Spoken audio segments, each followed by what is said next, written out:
What's up, gamers? We're back with more Higurashi When They Cry Minagoroshi, which is chapter 7. So we're really close. We're like halfway to the halfway. We're we're literally like what if you want to say 14th out of 16, you know? Random numbers, but like imagine it as a fraction, and that's how far into it we are. That made sense, right? We're halfway of chapter 7, that's what I meant to say. Anyway, we're going in.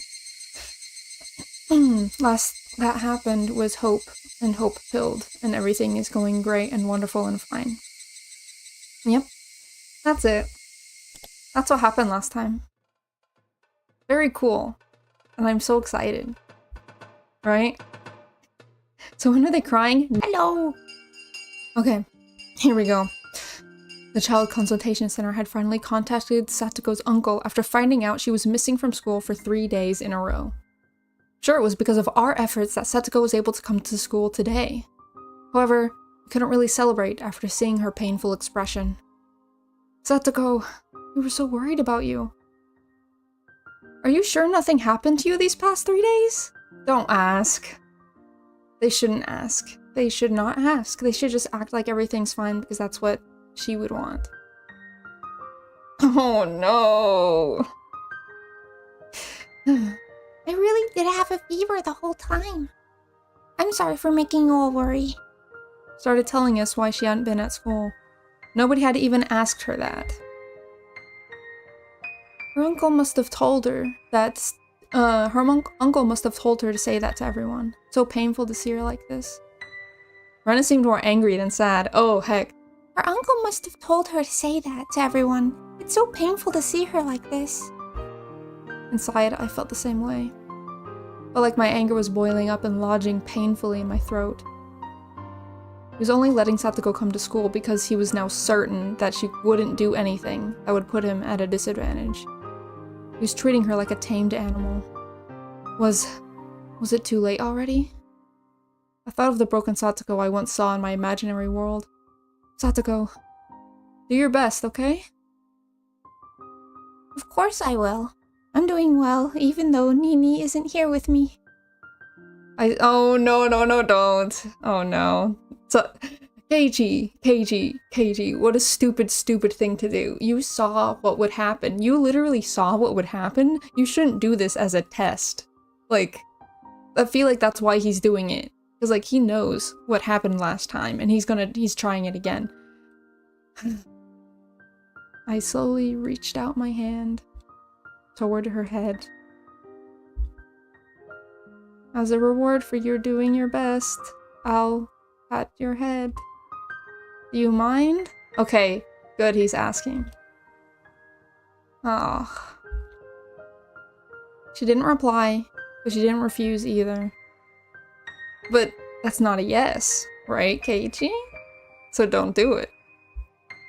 I slowly put my hand on her head. Don't. She didn't say yes, then you don't do it. She didn't react to it, but a tear rolled down from her eye all of a sudden. Was she crying because she didn't want to be touched? No, that wasn't it. That couldn't possibly be it. Rather, it was the opposite. If I stopped patting her head, I hurt her feelings. Satoko felt obliged to survive without her Nini. That didn't mean she'd want anyone else's help. Thank you for the hydration.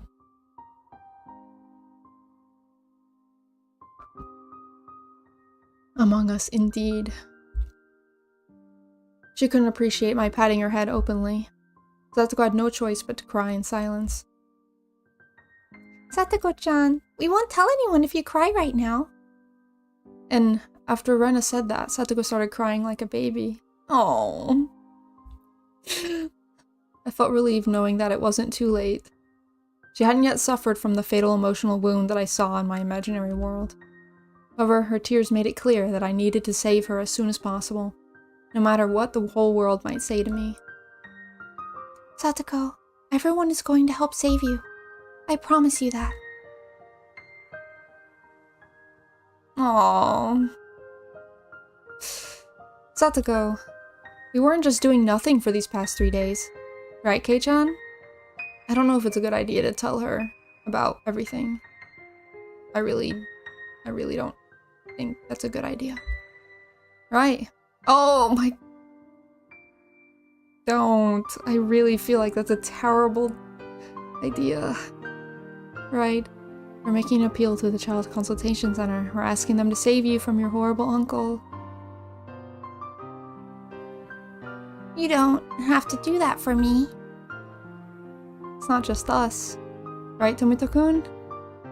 It's not just me either. Okamoto and the whole class are fighting for you. That's right! We all went to the Child Consultation Center together. We're going today too. Right, Mayabara-san? Yep. We're not going to give up until we save you. All the boys and the girls in class answered my call with their cheers. Satoko seemed a little surprised, but then soon became expressionless again.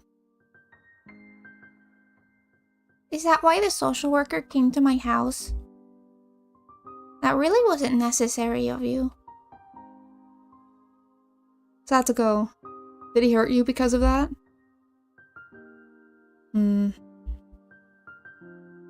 She wouldn't answer. Couldn't tell what that silence really meant. Soon after, Chie-sensei entered the classroom. She must have heard the noise we were making. Hojo-san, are you feeling better now? We didn't know if she was really sick or not. All of us, including Chie-sensei, were feeling the same thing. Yes, I'm fine. I'm sorry for worrying you. Everything is all right now. Will you be attending school regularly from now on? Yes. You don't have to continue worrying about me. You don't have to talk to any more social workers. Hojo-san, if you feel overwhelmed, you can come stay with me. I'm on your side, okay? You're welcome at my house anytime. Hey, Chie-sensei, don't act like you're the only one who can help her. Let's go, we're all on your side here. That's right. You can come to my apartment too. We have an extra room so you can use it as your own. She can't do that. Satoko is my pet. She has to come back to my house. Nipa! Oh my god. See? You're not alone. Everyone is trying so hard to save you. But I don't know if people at the Child Consultation Center will ever understand how we feel. What Oishi-san told me yesterday was true. And once they learn that this isn't the will of all Hinamizawa, once they learn it's only her classmates creating a stir, it might harden their stance against us. All we had planned was to go there with more people and ask for the same thing. The Child Consultation Center was going to say the same thing to us too. It wasn't going to be any different from yesterday. They tell us that it's only normal for her uncle to take care of Satoko, because he's legally her guardian. They also tell us that there's no proof of any abuse happening. And why do they think that? Because Satoko won't admit she's being abused. I appreciate your kindness, but I'm fine. That's a lie. Rena spoke with a smile, but her words cut sharp. You're not okay, Satoko-chan. You're not fooling us well enough. All of us here, and many more people, know that you're in pain right now. That's why we're doing our best to stand up and help you. We're reaching out our hands so we can help save you from your struggle. But we can't save you without you helping too. She's right, Satoko. No matter what we say to the center, they'll tell us that there's no abuse because you're denying that it's happening. We all want to help you, but we can't if you don't accept our help. I understand. I was just like you once. I thought no one could help me. I thought whatever I was doing was the only thing I could do. That's why I didn't even accept my friend's help. But someone taught me something. I can't even remember who it was, but someone taught me something. The world you want most is right in front of you, but you won't get there unless you take our hands. It doesn't mean anything if we're the only ones reaching out. Satoko-chan, you have to reach your hand to us too. We can take each other's hands and return to the world we wish for. Rena, who told you that? A certain Keiji from a certain past chapter may have said something like that.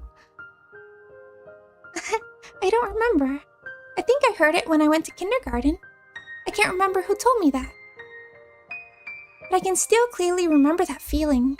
I'm here because of what that person taught me. I agree. Whoever it was who taught that to Rena, he wasn't wrong. Satoko, do you think it's better not to ask for help? Think that's the best thing you can do? But you're wrong about that. Look at yourself in the mirror. Is that the face you want to wear? I'm sure it's not. You don't want any part of this world. We can bring you back to the world you want to live in. We're reaching our hands out. Those hands are almost touching you. But we just can't reach far enough. We could. We pull you by the hair to get you out of this mess. But we can't make it. So you have to reach out your hand too. Our hands are right here. They're right in front of your nose. So take them. If you just reach out your hand, we could pull you into a happier world.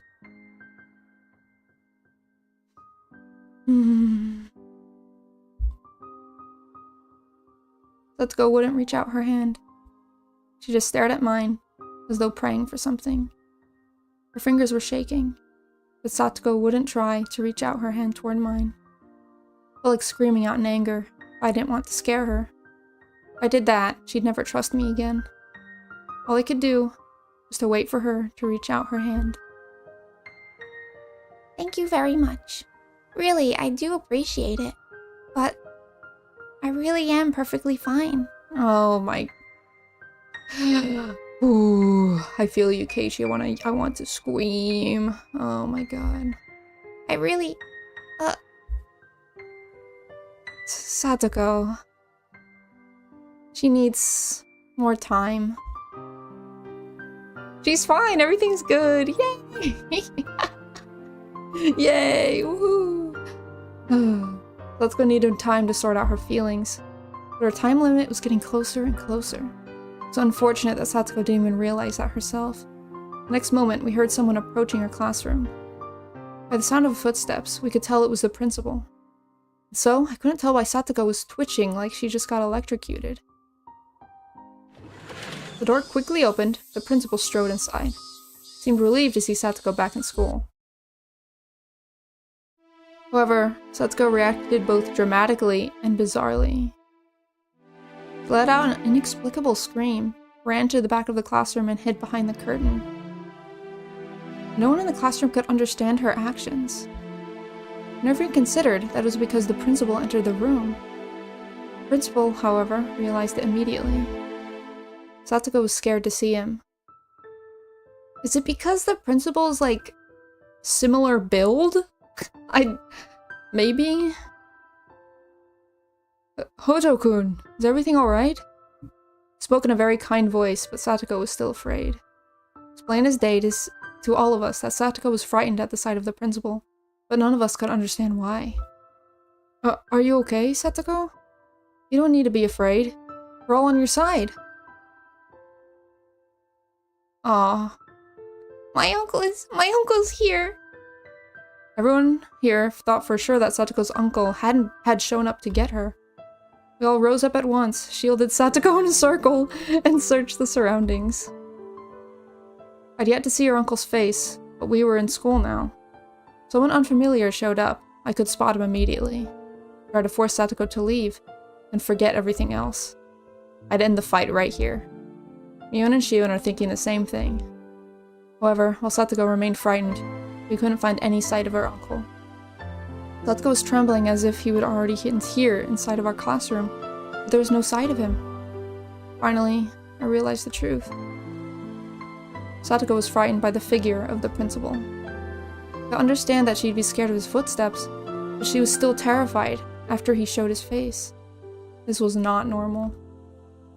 It was made clear to me how much stress Satsuko was dealing with. Rika-chan hushed Satsuko and whispered into her ear. It's okay. Your uncle isn't here. Your mean uncle isn't here. But he's right there. My uncle's right there. He's come to take me back home. Calm down, Satsuko. Did you take your shot there? I don't think you should ask that, but... My uncle is here. Oh. Oh. Her shot? What are you talking about, Rika-chan? Keiichi, she needs Irie's help. Just tell him that Satoko is in an emergency. Hurry up. Chie, let's take her to the nurse's office. What's wrong, Satoko-chan?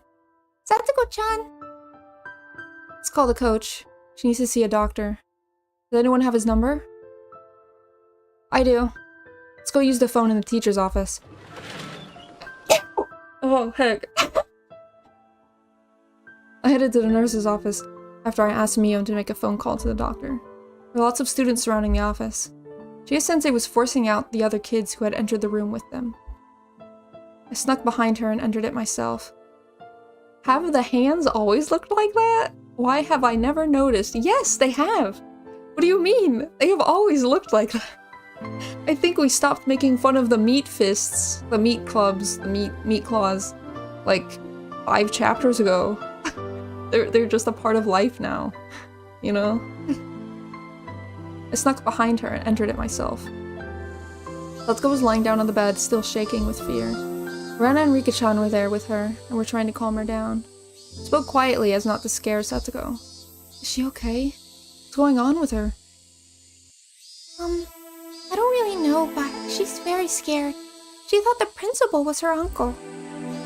Hearing that made it easier to understand, but it was still hard to believe. He had been right in front of us, and had spoken to her in such a kind voice. It was really hard to believe that she couldn't tell it was the principal.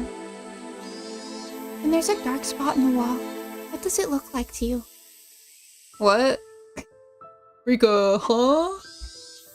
People who hate flies will think it's a fly. It may look like a spider or a cockroach if that's what you hate. People tend to sense something they don't like when they can't really tell what that something is. That's so freaking true, Rika. Spit facts.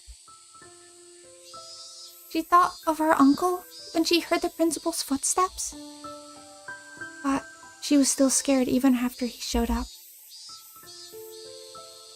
The illness Satoko has prevents her from correcting those misassumptions easily. What does she mean, illness? I tried to ask Rika-chan that, but Satoko was becoming even more frightened. Rika-chan held her hand gently and tried to calm her down. Rena tapped my shoulder. She was indicating to me that we should leave Rika-chan and Satoko alone in the room. I agreed with her. Satoko was in a tremendous shock. We're going back to the classroom for now. Yes, please do. Ren and I left the nurse's office. The classmates were still asking Chie-sensei about Satoko's condition. As soon as they saw me, they walked over and asked how she was. Let's leave it up to Rika-chan for now. Satoko was very frightened. Please don't do anything to make her afraid. She'll only get more scared if we continue to make this much noise. Let's go back to the classroom. Coach will be here soon, and he'll take care of her. You called him, right, Mi-chan? Yeah, he'll be here right away. Said to let Rika-chan take care of her, not to let her out of the nurse's office. Get back to the class, everyone. We're going to start homeroom. While the teacher took our attendance, a car arrived on the school premises. Please be EDA. Everyone's attention was drawn to it. 3 people with white gowns came out of the vehicle. EDA ran into the school in a hurry. We were surprised to see 3 people show up. It made us all worry that Satoko was in worse shape than we'd realized. Chie-sensei felt the same way. She left the class to Mion and hurried to the nurse's office. Despite her worries, Satoko returned to the classroom about 10 minutes later. She was still as depressed as she was in the morning, but she was no longer in a state of panic. Satoko, are you okay now? I think you should rest some more. I'm sorry for scaring you. I'm fine now. Satoko-chan. Satoko seemed bothered by the way we were worrying about her. Chie-sensei also returned to the classroom. Same time, I snuck out so I could talk to EDA and his staff. So I'm talking with Rika-chan. Coach, is Satoko really okay? Maibara-san, Locked in, I see. Yeah, I'm very, very locked in right now. This is such crazy stuff, and I really, really want to know what's going on. Ugh. My bar-son, yes, she's fine for now. We should keep an eye on her, though. It was just a little panic attack. She's all good now. Just a little panic attack, okay. Just a little panic attack? Are you sure? You were saying that Satoko has some kind of illness. Well, I should be going. Please call me if anything happens. Coach bowed and left without making any comment. It's like he was avoiding my question about Satoko's condition. Keiichi, can you promise to keep a secret? What? Oh, sure. Satoko's... Oh, whoops. Satoko's been sick since a few years ago. She's been getting treatment for that illness for a long time. It was surprising to hear that. That meant she was already sick when I first met her. I'd never seen any sign of that, though. That disease can't be cured easily, but she can live a normal life as long as she gets proper treatment and medication. I see. Sounds like it's under control. I had no idea that she was sick until you just told me about it. She should be fine, right? She was hardly in a good condition, so that makes me hesitant to use the word fine. What kind of disease could Satoko have? Based on what I saw earlier, she might have a mental illness rather than a physical one. Maybe because of how she was abused in the past. Or that mental trauma is not easy to cure, and it needs medical attention at times. That must be what's going on with her. Satoko has to take 2 shots every day. Since her uncle was bullying her, she forgot to take her shot this morning. You mean, Satoko's become emotionally unstable if she doesn't take those shots? That is very interesting. Because I don't know any mental illness that would need shots daily. But maybe I just don't know enough yet. That's very interesting. Especially this is like, what, the 1970s? They didn't think mental illness was real. They just put people in psych wards. Nah, probably not, but... Rika-chan nodded quietly. Really, it was quite a shock. Satoko I know is an energetic and mischievous girl who's always bouncing around like a super ball. Couldn't believe that she turned into a scared little animal just by forgetting to take a shot. Crazy what mental illness can do to you, right, Keiichi? I mean, he should know, but... She becomes very afraid when she doesn't get her shots. When something happens suddenly, or when she hears a strange noise or sees something unusual, she feels like there are things that are coming to harm her. Kind of relatable. What the heck? Hold on. So, she thought her uncle came to the school when she heard the principal's footsteps. That's right. When she convinced herself that the footsteps belonged to her uncle, that became the truth for her. Even after she saw the principal's face, her mind told her that it was her uncle. She said she can't organize information quickly enough. Is that what her illness is all about? I don't even want to know what the disease is called. I feel so bad for her. I had no clue she'd been fighting this condition for so long. That poor girl. Keiichi, please don't tell Satoko anything about her illness. Why not? I guess I shouldn't ask. Might not be a nice thing to talk to her about her mental illness. Yeah. I guess that's what she's trying to tell me. She came back to the classroom, but is she okay now? PDA gave her an injection, so she's alright for now. She's seriously sick to the point where she requires a doctor's attention. Realize something in the next moment. Hey, maybe we can have her be hospitalized? We can force her to stay in a hospital even if she refuses. That way we can save her from her uncle. I had not thought about this. Yes, that's a great idea. I don't know. What do we think about this? PD suggested that before, but Satoko refused. It's not about her refusing or not. The doctor tells her to stay. Keiichi, if Satoko doesn't go back home, her uncle is going to get rid of her Nini's room. What? Satoko feels obligated to protect the Hojo residents until Satoshi comes home. He was taking advantage of her? Teppei was telling her that he'd get rid of Satoshi's room if she didn't stay with him. That's horrible. Please don't tell anyone about this. She is not good at controlling herself, so she might get very angry about this. She brought up Shion, but I was also furious about it. I had to calm down, though. I needed everyone's help in order to save Satoko. You know, it's so interesting, because, like, without Shion being here, he wouldn't feel the need to be calm, you know? But with Shion being here and being so insane, he has to hold himself back and be like, hey, Shion's already crazy. I need to not be crazy.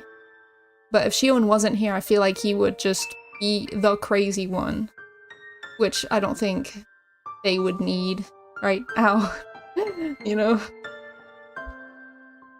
I couldn't ruin everything by acting foolishly. I had no time to stop. Damn it. Satoko asked us for help. We could help her right away. Just because she hadn't asked didn't mean she didn't need it. As her friends, we had to help her. Especially after learning that he was controlling her by threatening to get rid of Satoshi's room. You know what would fix all of this? If we just found Satoshi. Have we considered this? Have we considered finding Satoshi? Because we don't know if he's dead, right? We don't know. He just left. And I don't think he's actually dead. I really don't. I feel like he's out there somewhere. I really don't feel like he got murdered. Unless it was previously already confirmed and I didn't know, and I forgot. That boy is dead.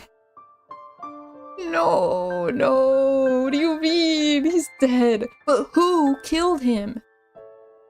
If somebody killed him, it would have been an accident. Because all of the money is gone. All of the money he'd been saving up by working is gone.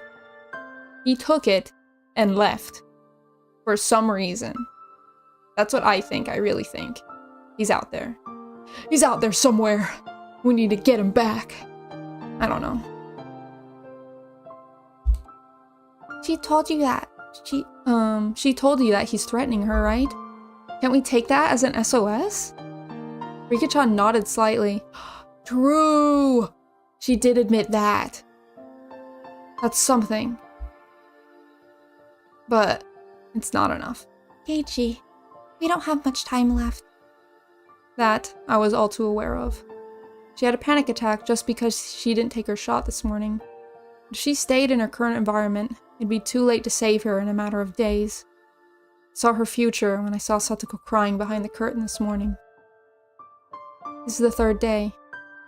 We have 10 times more people on our side than we had on the first day. But we're not going to stop here. We're not going to stop there.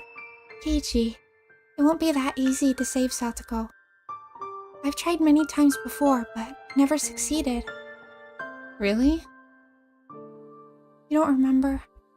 But you're different this time. I think you're getting very close to saving her. I believe that you're someone who can defeat fate. What did she mean when she said I didn't remember? I didn't have any time to ask questions, though. Yeah, you're right. Yeah, you're right, even though I don't really get it, you're right. I'll defeat fate, just watch me. Aww.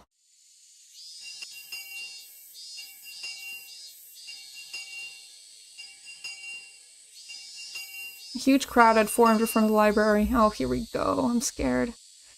It was hard to believe that over 50 people had assembled in front of such a quiet place. Yay! Things are getting interesting today. That's Maibara-san. He's our leader today. Yo, glad to meet you! Kamada-kun had brought a bunch of athletes with him. They were all very tall and full of spirit. Being greeted by a bunch of big people at once had made me feel uncomfortable. Oops, shouldn't feel so intimidated. The commander can't act bashful in front of his troops. Following after them were our nameless comrades who sympathized with our plight at Angel Mart yesterday. Hate to say it, but I never expected any of them to actually show up. Seeing them all here to support us made me feel glad. Seemed plenty pumped up too, raising up fervorish cries. Shrieks? Kamada-kun did so much for me. He brought not only his teammates, but also people from Angel Mart. I couldn't thank him enough. Don't worry, Kay. We're all brothers at Angel Mort. I heard from the people who went to the dessert fest today that dessert named the Innocent Blue Sundae is the best one. Huh? Let's eat it together this summer. Oh, okay. Oh my god. I feel like I haven't seen him in... When was the last time? I forgot. It's been so long. I think the last time was like... when they went to the ritual storehouse? Right? Yeah. Yeah. Yeah. Eiji-kun, this is incredible. You gathered this many people by yourself? Hello. I never expected you'd get this many people here. Good job. Tomitake-kun, Takano-kun, Takano-san! Why are you two here? Oh, you didn't know? They told us they'd come at the meeting last night. Coach is supposed to be here too. Sorry I made you two wait so long. Sorry for being so late. Took me a while to leave the clinic. Wow, Coach, that's amazing! It's amazing! Coach had brought some sashes, headbands, and banners with him. Oh my god. He was so well prepared. Sashes and headbands read, "Save Satoko Hojo," and the consultation center must take action immediately. They were perfect for our protest. This is crazy! Oh my god. I think they're actually gonna make a difference? I brought lots of extras along too. Takano-san and Shion handed them out to other supporters. You know, Coach, I loathe that style of yours. You've earned some respect today. You know, I really like these things. Not all 60 of us know each other. But when we all wear the same headbands, I start to feel a real sense of unity. Feels like I'm back at the damn conflict. Yeah, as many people keep saying. People of Hinamizawa were wearing headbands and sashes just like these. It was like they were invincible. No one could make them stop. Tomitake-san was exactly right. Even the kids from Okinomiya were willing to wear the headbands. It was like we were supporting a baseball team. Here, Rika-san. Took us a while to get all these made. Irie. I'll do everything I can. Do my very best to help us rescue Satoko-chan. Here, these are yours, Keiichi-kun. It felt like a field trip yesterday, but today is totally different. Yeah, I agree. Figured showing up in greater numbers would intimidate them, but this has way more impact. Bluffs were really important after all. It's just about time. Call us to attention, Captain. Captain? Just the person who set this up. Keiichi-kun, you didn't act more like a leader. Some freaking, oh my god. It's like, oh my god. How old was, like, Greta a long time ago? Like, when the first time she did something, like, in politics? When she was, like, 12 or 14 or something? And she was just a small girl against a big world, or whatever? And that kind of feels like what Keiichi's doing. Just a kid going up and being like, hey, you're actually doing bad stuff. Stop, you know? Keiichi is Jean d'Arc of Japan. And they're gonna burn him alive as well. Aren't they? For being so epic and cool. Maybe, I don't know. Get up there and stand strong. I walked out in front of everyone while Tomitake-san took pictures. Everyone went quiet and turned their gaze to me. I felt so nervous. But at the same time, I also felt really thrilled to see all of our comrades here. Thanks for being here today, everyone. As you know, it's been 4 days since my classmate Satoko Hojo was taken by her uncle. How can he claim to be her legal guardian? He used to beat her, and he neglected her for a whole year so he could live with his lover here in Okinomiya. The Child Consultation Center must urgently take care of this matter and save Satoko from him. However, they're putting her case on hold. They just don't understand how much of an emergency this is. Today, we're going to attempt our 3rd appeal, so as to get them to save her as soon as possible. For those who saw Satoko-chan at school today, you should all know. She was at her wit's end after only 4 days. We can't leave her in that environment any longer. This is our 3rd attempt. We have so many people on our side too. Let's let them know how important this is. We're not going to neglect our friend. Amazing. This really is the return of the damn conflict. Could we stop? Could we stop making that connection? Because somebody died at the damn conflict. You know? Who was it that died? It was like the damn coordinator or something. And he was like beaten by like 4 people. I can't remember how. Was he pushed? Can't remember. My Abar-san wasn't even living here when that happened. This is quite interesting. There must be something about this village that brings people together. Chopped into bits, right. That's just the culture here, I think. Something like this happening was inevitable. I come from a city where neighbors don't even know each other's faces. I'm a little jealous. That's a bit rich coming from someone who keeps complaining about the lack of trains. All units prepared for assault. Okay, maybe you don't want to say that. Give us the order to lay our lives down today, Your Excellency. Okay, that's a bit much. Press our demands, rescue the target. Everyone follow K's command. Yeah! Everyone had that much vigor before we'd even entered the building. They had to have heard what was going on outside. In fact, panicked-looking people were staring at us out the windows. Well, here goes nothing. It pushed me forward, took the first step of our 3rd attempt, with the weight of 60 people on my shoulders. We went through the automatic doors and slowly crossed 20 meters to the counter. How will they take this? First day, he was just a counselor. Yesterday, was a manager. Think we'll get the guy in charge today? I don't know. But I'm sure they'll understand just how much we care about her. Hello? How may I help you today? Dude, that lady who's trying to help them is probably so nervous being presented with 60 protesters. Oh my god. She's just trying to do her job. Same as yesterday. We're here to appeal for immediate action on behalf of Satoko Hojo. Far into the office, I saw the manager from yesterday talking to a guy sitting behind an important-looking desk. I could tell he was intimidated to see so many people. I'm so nervous. She even said that this was the day we'd finally close the deal, but I couldn't be that optimistic yet. To be honest, our current numbers were probably the maximum number of people I could get. So what would we do if things didn't work out today? Put up a brave front, but internally I was nearly cracking with the anxiety. Looking at the hopeful, encouraging expression on Rena's face as she walked beside me helped me disperse those timid feelings. Rena might hold the very same worries inside of her heart. Everyone must be wondering if we can really save Satsuko or not. But today, we were supporting each other by hiding those worries. That was unmistakably our team's strong point. We could never have gathered so much energy and strength if we were alone. That power can only be created when people work together. It takes forever for a drop of water to wear away at one rock, but a tsunami can break it into pieces in 1 second.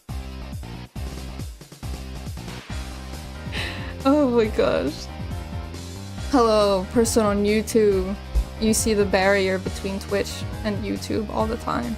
But hello, I acknowledge you and I see you. The manager approached the counter, started speaking to me, saying that as the meeting room wasn't open today, he couldn't let us all into one room. However, the head of the office was willing to see us, so we could use the reception area in front of his desk. Since the room is so small, however, he asked us to choose 3 representatives to come inside. 3 representatives? So, Keiichi, Rena, Rika. Realistically, Keiichi, Irie, maybe someone else. Maybe Rika. Oh, it has gotta be Keiichi and Irie and then some 3rd person. I'm truly sorry. We'll understand this is out of concern for our visitors, and we show that you're willing to cooperate. We were all here with all these people, and they were only letting 3 of us inside. I wanted to refuse their offer, but Miyun told me to take it. If we occupied the office with our numbers, they could fault us for obstructing their business. I think they're intimidated enough. Head of the office is willing to talk with you today. I think that's the best treatment you can get from them. They're all shaking like scaredy cats. Meow meow. Oh my god. Still, it's definitely a lie that the meeting room isn't available today. I think so too, but Mi-chan is right. I think they're intimidated enough. The head of this office is the top of the whole organization. He's willing to talk to us. We might have to compromise as well.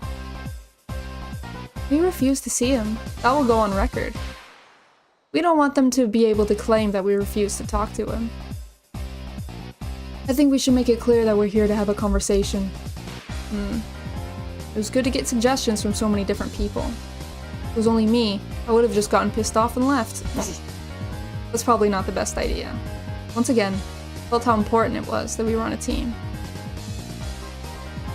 I understand. 3 of us will go talk to him, then. 3 of us will go talk to him, then.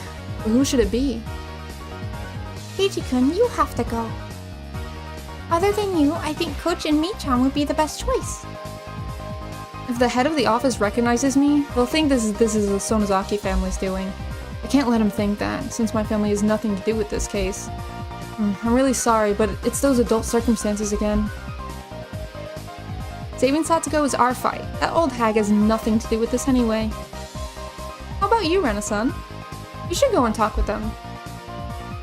I don't mind, but how about you, Rika-chan? Me? Satsuko-chan's best friend. Oh wait. Satsuko-chan's best friend, I think you should be a representative. Rika-chan is a quiet girl, so it'd be hard for them to understand what she's thinking. However, she's Satsuko's best friend. They've been living with her for the past year, as if they were family. She has the strongest bond with Satsuko out of any of us. Alright, Coach. Coach, Rika-chan, and me. We're going in. Oh, guess who predicted right? Let's freaking go. I'm so proud. I'm so proud of myself in predicting the 3 chosen people. Let's freaking go. I'm glad that ADA is going, because I really was thinking that ADA is the smart choice, but I didn't think they would actually choose him to go. So I'm really glad that they knew that he was the right person to choose, you know? Like, her doctor, basically. Roger. I'll get everyone under control. Miona winked at me and started explaining the situation to everyone else. Oh, I'm so nervous. I'm so nervous. I'm so freaking nervous.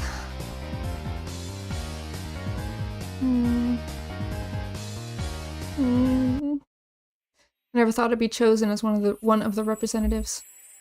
Not a very good speaker, so really, Rena or Shion should have been picked instead of me. But I just couldn't refuse when they told me that Satsuko's best friend should be the one going. They told us to sit on the couch inside the visitor's room. The counselor, the manager, and the head of the office were there. The way they treated us was improving every time we came. I didn't know if today's appeal would change anything. I was starting to feel the direction of the fate shift little by little. Oh! What do you think, Rika? Things have changed dramatically in only a few days. I have no idea what will happen next. Hanyu appeared beside me. It had been a while since she showed up. Hanyu was assuming that we still wouldn't be able to save Satsuko in this world either. She always felt it was best to just watch what happened, without hoping for a positive change. I'd been hurt so many times after being betrayed while hoping for change. Surely, this wasn't good for my soul. I've been beaten down over and over again. It's better to be quiet and do nothing. It's better to not expect change. That way, if something bad happens, I won't feel pain. My fate was already a dead end. But was that really true? I did my best in many of my previous lives. However, I had always acted alone. A miracle only happens when everyone combines their efforts. I'm starting to feel the depth of what that meant. But even so, I didn't guarantee that we could save Satsuko. This was the best chance I'd have so far, certainly. But that still didn't prove anything. I couldn't call it a miracle just yet. A miracle is something far more dramatic. So, this wasn't a miracle. It wasn't a miracle just yet. There was still someone else who needed to reach out for this to become a miracle. Oh, oh my god. Everyone has been working so hard. I truly believe that they can bring out a miracle. Who amongst them doesn't believe? Isn't there someone who's not reaching out her hand, like everyone else is doing? Basically, it's because of Satsuko that a miracle won't occur. Things won't change unless she starts seeking help for herself. I know. That isn't so easy for her. Everyone is trying to save Satoko, but she's not reaching out her hand in return. Before they even came here, they should have tried persuading her first. You think we should tell her to reach out her hand? Wait, opposite. What the heck? She's not even- yeah. But they tried. They tried, didn't they? You think we should tell her to reach out her hand? Yes. I know that's not an easy thing for her, but it wouldn't be as difficult as waiting for another world as fortunate as this one. In any case, I'm the only one with a key to open her heart. I'm like family to Satoko. I know she thinks the same. I'm not trying to brag or anything. Satoko's like family to me as well. No, my feelings toward her are even deeper than that. Whoa. It might be only 1 year for Satoko, but I've spent decades with her. You know, I've just realized something. I know why this isn't yet a miracle. Why is that? For a miracle to happen, everyone must come together. But someone is still missing. One person is not working with everyone. That's why the miracle hasn't occurred. Are you talking about Satoko? No. It's me. I'm talking about me. I've just been observing them like a spectator. I've been tired of this eternally repeating world and acted like a witch. I'd forgotten the powerful feelings it needed to change fate. In other words, it was like I was supposed to be an actress, but was just sitting back and eating popcorn. I'm not a spectator. One of the people on the stage. That's why this play was never successful. In the world where Rena took over the school, if I hadn't done anything, Keiichi would have died in an explosion. Because I got on stage like I was supposed to, the play didn't end that way. I'm a part of this world too. Such an obvious thing, but I must have forgotten it a long time ago. I have to open up her heart. I have to set her free from Satoshi. I'm sure someone else can do that too, but I have the greatest chance of success. Yeah, that's the thing. Set her free from Satoshi. If I don't get up on that stage again, a miracle is never going to happen. Rika, you once did the same thing over and over and over again, and got hurt, remember? Are you going to make the same mistake again? I'm aware of that, but I'll never end up in a world this fortunate again. Keep resolved to try hard again in the next world will just cause my efforts to reach a dead end somewhere else. Far more easily, and in a far more hopeless form than it will in this world. This is my last chance. If this world doesn't work out, then I'm going to give up. Oof. What? Hanyu looked at me with surprise. For us, the term giving up means a lot more than what it sounds like. It doesn't only mean I will accept my fate. It means that I'll accept the dead and waiting for me. The dead end waiting for me. In other words, accept my death. Oh. You know, regrets occur even when we haven't made an effort, you know? I was blessed with such a fortunate world this time. I mean, I never thought her uncle would come back. But overall, this has been a very lucky life. And with this wind at our backs, I think I've probably unfurled my sails as far as I can. So I believe this time will be different. And I also think that if this doesn't work out, nothing will. If that happens, I think I'll be able to finally give up. Oh, don't say that. Oh. I'm the only person who can communicate with Hanyu. If I disappear, she'll have to go on with her life all alone. That's the last thing Hanyu wants to happen. Perhaps that's why Hanyu is saying this. Says the things she does. What if somebody else gets born attached to Hanyu or something? But I don't know what would happen, because like she's been stuck in the loop as long as Rika has. What if Hanyu is sticking her in the loop? And it's because of Hanyu that she's stuck in the loop. Because Hanyu doesn't want to die. And Hanyu will die. I'm pretty sure that's what it is, right? This has been said. Yeah, but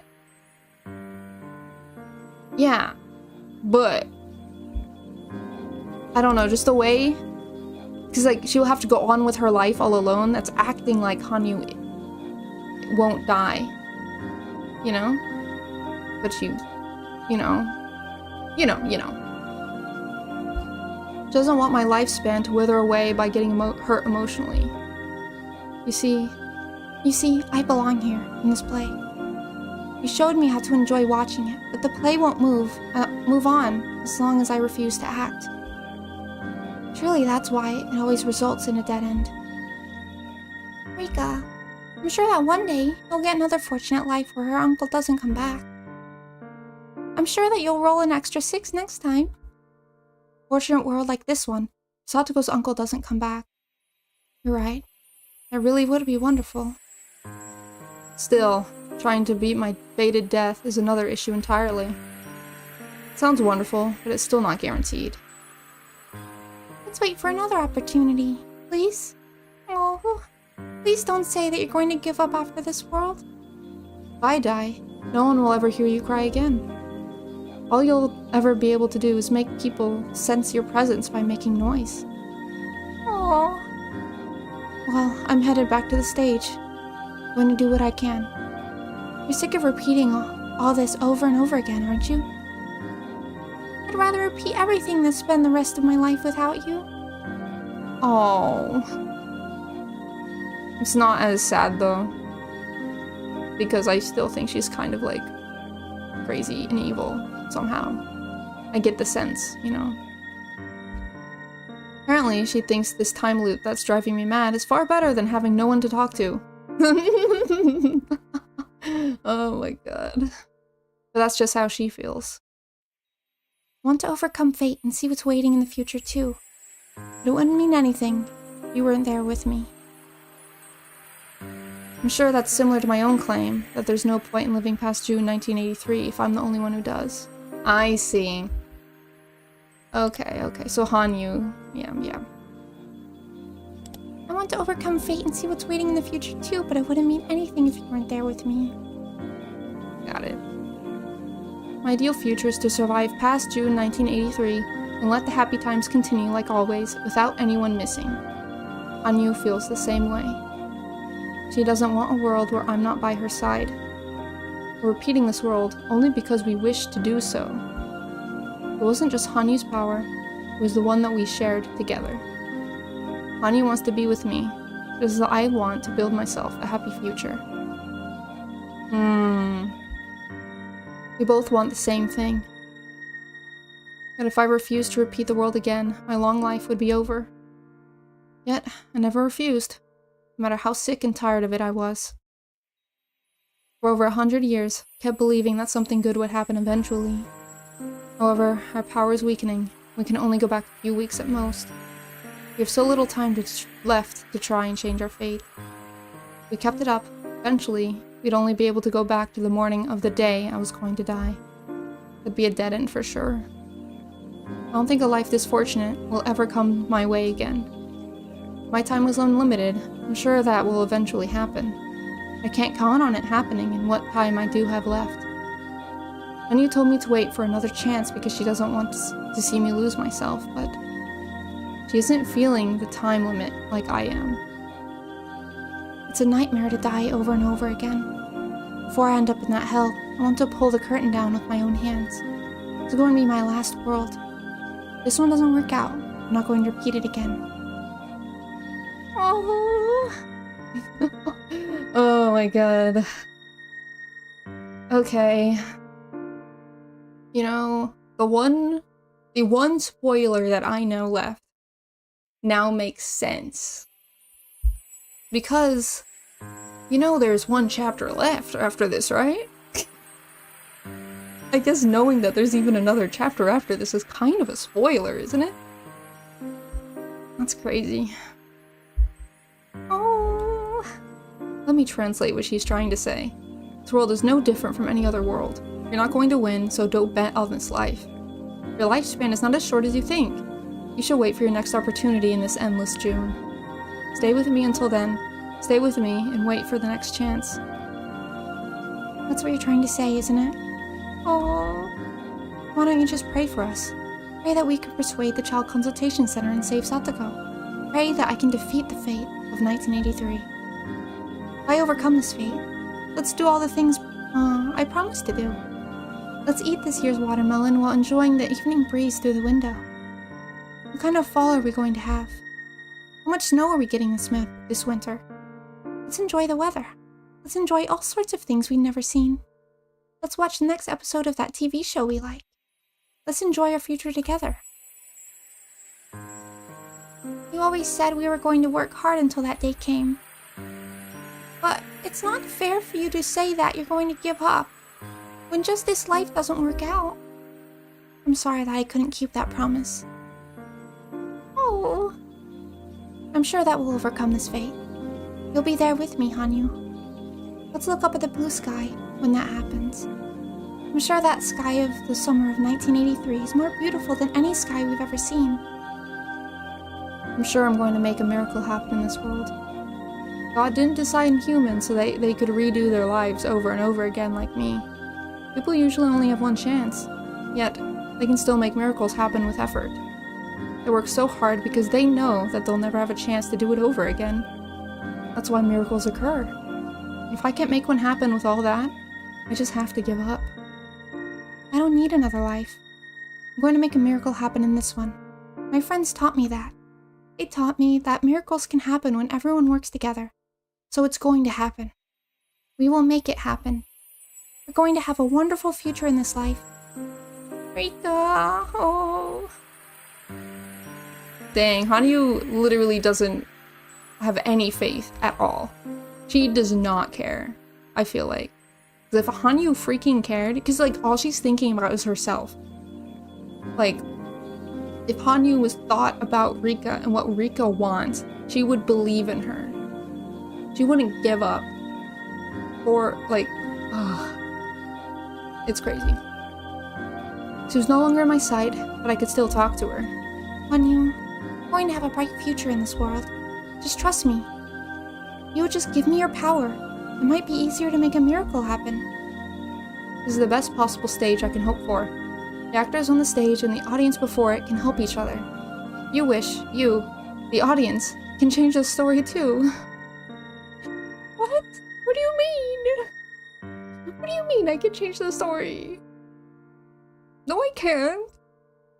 What do you mean? What? What kind of fourth wall break all of a sudden? I've made my decision. I'm going up on the stage. I'm not going to complain anymore. I'll do my best, just like Keiichi and my other friends. I'm not going to make any more excuses. I'm not going to wait for another fortunate world.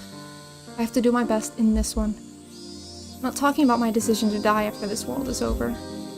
I'm just saying that people are meant to have only one chance to live. And that's why they work so hard. Because I had so many chances to redo my life, I haven't been working hard enough. I was never able to make a miracle happen. In my previous life, Renan took over the school. Because I got in her way, Keiichi made it in time to stop the explosion. The story changed because I decided to get up on the stage. Perhaps my other lives before that, I could have changed my situation if I worked hard enough without giving up. But I kept giving up so easily, and eventually lost my interest in those worlds. And so, the miracle never happened. The miracle never happened because I was always relying on the fact that I'd have another chance. Hanyu, I hope you can understand. Please, don't be sad, and work hard with me in this world. I couldn't tell if she understood me. I assertively spoke to the officials about how much danger Satoko is in. Keiichi and Irie also made their appeals from the bottom of their hearts. I had no idea how the Child Consultation Center took what we said so passionately. All I could do was pray.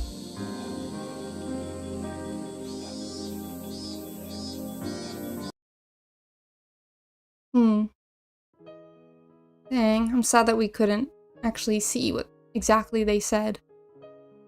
But, you know. How was it, Kei-chan? Well, felt like a repeat of yesterday. We both went over the same things we talked about then. You're still not reaching them? I guess they say they'd look at matters more carefully. Pretty much. They said they would visit once a week. Make a decision 1 month from now. 1 month? Oh, bro. A month.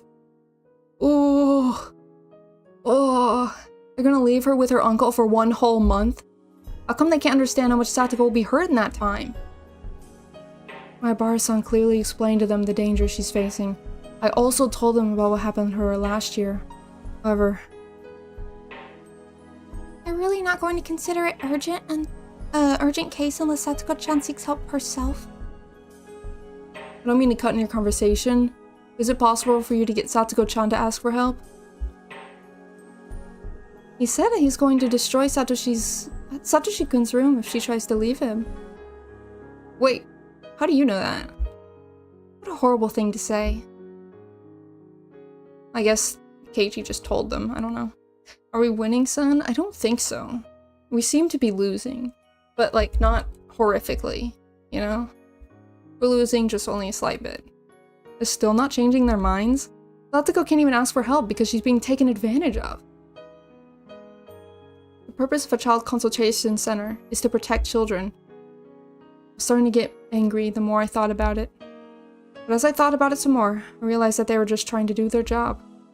It was just that our opinions differed about the degree of urgency.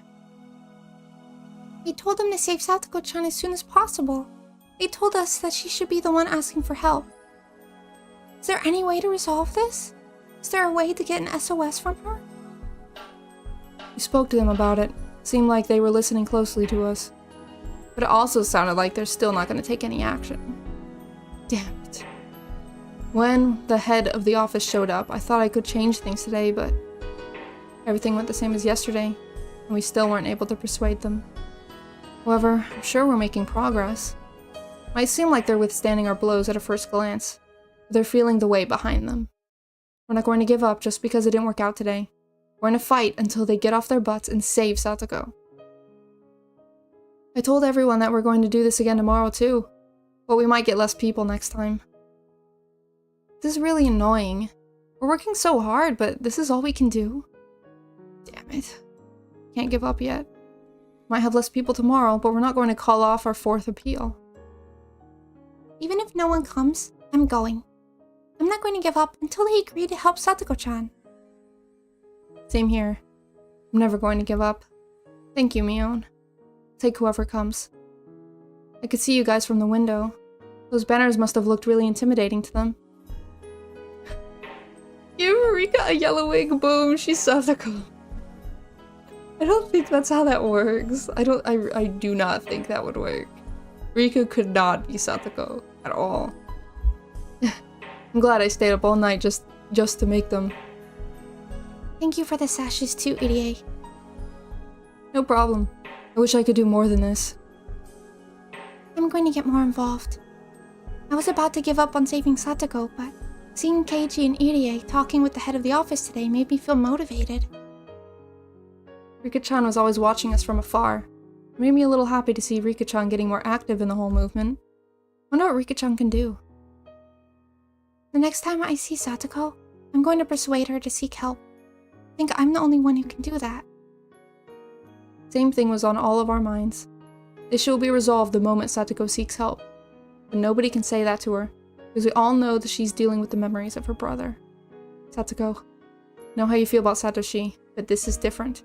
Please ask the Child Consultation Center to help you. As long as you're seeking help, they're ready to save you anytime. Don't be afraid that your uncle is going to destroy Satoshi's room. Please ask them to save you. Without even knowing Satoshi's face, I could never say that to her. The only person who can ask her to seek help is Rika-chan. She's been living with her for the past year, and she's like family. That's true. I told her today, but she didn't listen to me. It's sad, but the only person who can really talk to Satoko-chan is Rika-chan. I wish I could talk to her too, but I agree. Rika-chama is her best friend. Rika-chama. If she can't persuade her, no one can. We can open Satoko-chan's heart. I'm sure everything will resolve itself. It'd be better to approach, rather than going to the Child Consultation Center like this. That's not quite true. Although Rena isn't wrong either, we both have to reach out our hands. Satoko needs to reach out her hand too. I also have to do the same. If everyone doesn't work together, a miracle is not going to happen. I didn't work hard enough because I didn't believe we could do it. so the miracle never happened. So I'm gonna make a greater effort. So I'm sure Satoko will take my hand. Oh, I can't really explain what I want to say. I'm sorry. Rika-chan is usually a quiet girl. She talks a lot every once in a while. Just because she's quiet doesn't mean that she's not thinking about anything. In fact, because she's quiet, she must have a lot inside her heart that she never expressed. We're going to continue our appeal to the consultation center. Rika-chan is going to persuade Satoko. This is the best approach, or at least the best one that I can think of. It might be slow and quiet. Now that I'm in the game, I can't quit until I win. If I gave up, I'd lose everything I bet on. I'm going to save Satoko. We just have to work together. But obviously, we don't have much time left to fight. To do. We're definitely going to have less people tomorrow. In other words, we can't intimidate the Child Consultation Center any more than we did today. I couldn't see any way to break our deadlock with the Consultation Center, so I had no choice but to swallow down the irritation starting to boil up in my chest and pretend not to notice it. It's getting pretty dark. Mion-san, you should tell everyone to go home now. I have a festival committee meeting tonight, so I have to head straight there after this. I need to go to the meeting too. I almost forgot. That meant I had to go too. Well, it wouldn't be a big deal if I missed the meeting. I should still go. I don't understand most of the things they're even talking about there, but I don't want to be rude. I'd have no choice but to go. I guess we need to wrap things up for today. Otherwise, you're not going to make it in time for the meeting. Mion thanked all the people who came today and told them to meet at the same place at the same time tomorrow. With that, the third day of our desperate appeal was over.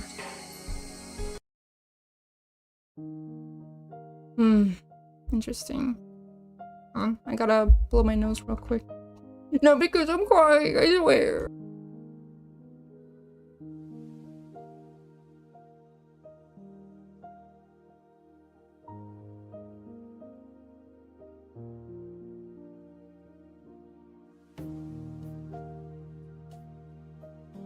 And I had some water. Yippee, yippee, yippee.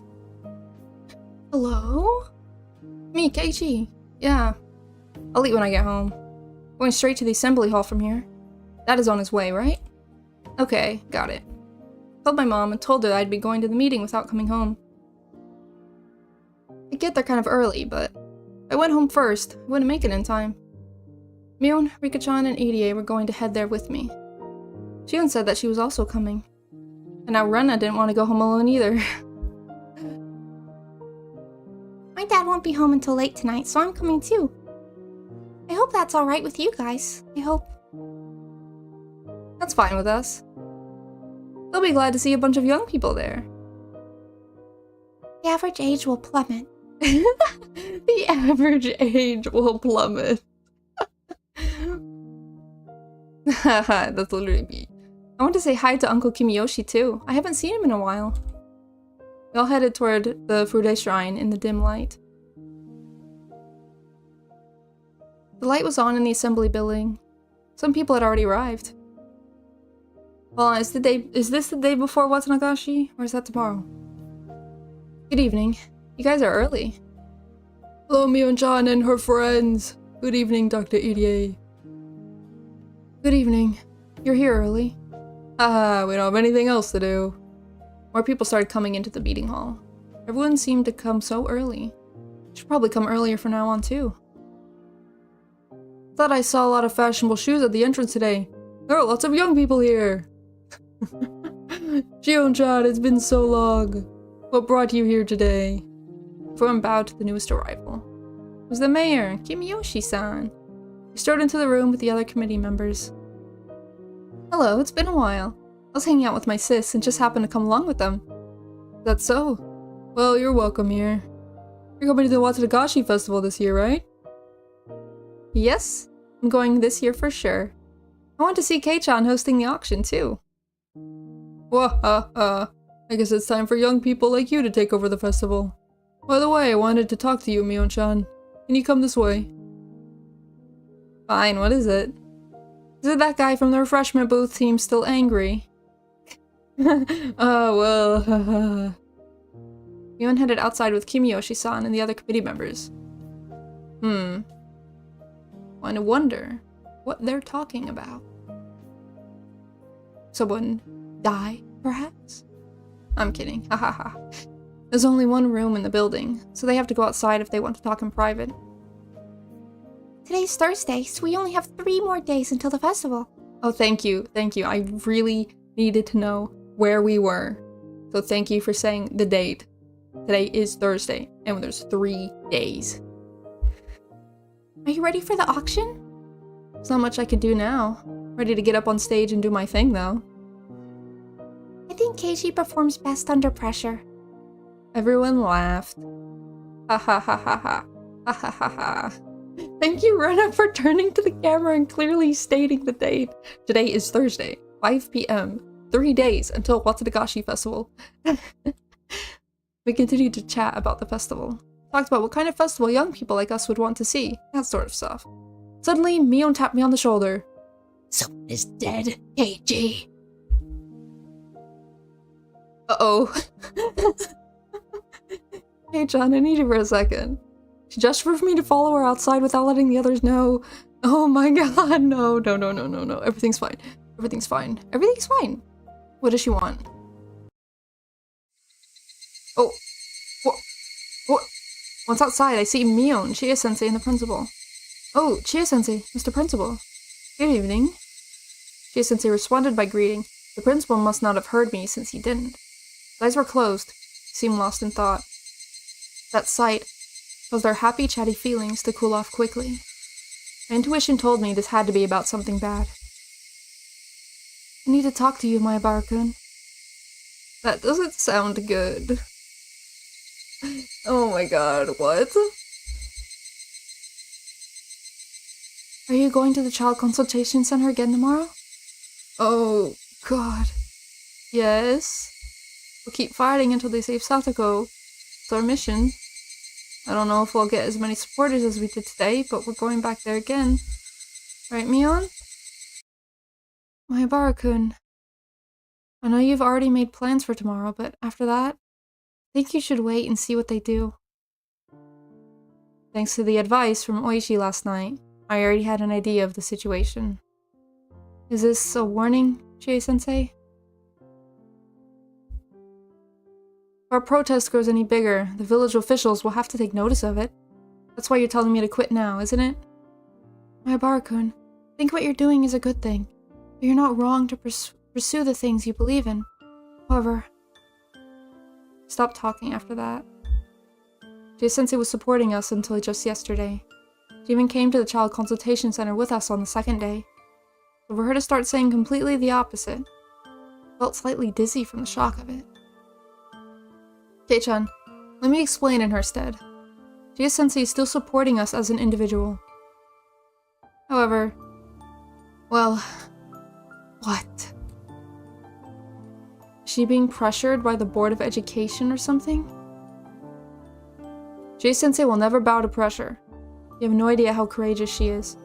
She ignored the Board of Education and came to this village when the Hinamizawa branch school was still not approved by the government. I think Mion told me about that story before. The school was closed when the damn conflict happened. However, the village children still came to the school to learn. There were no teachers there, though, because the school wasn't officially operating. That was when Chie-sensei arrived. After they won the dam conflict, the Sonozaki family and the other villagers made an appeal, and the school's existence was finally proved. Our school did not have an easy start. The government was against it, but the villagers forced them to approve. Chie-sensei came along with us on our appeal yesterday.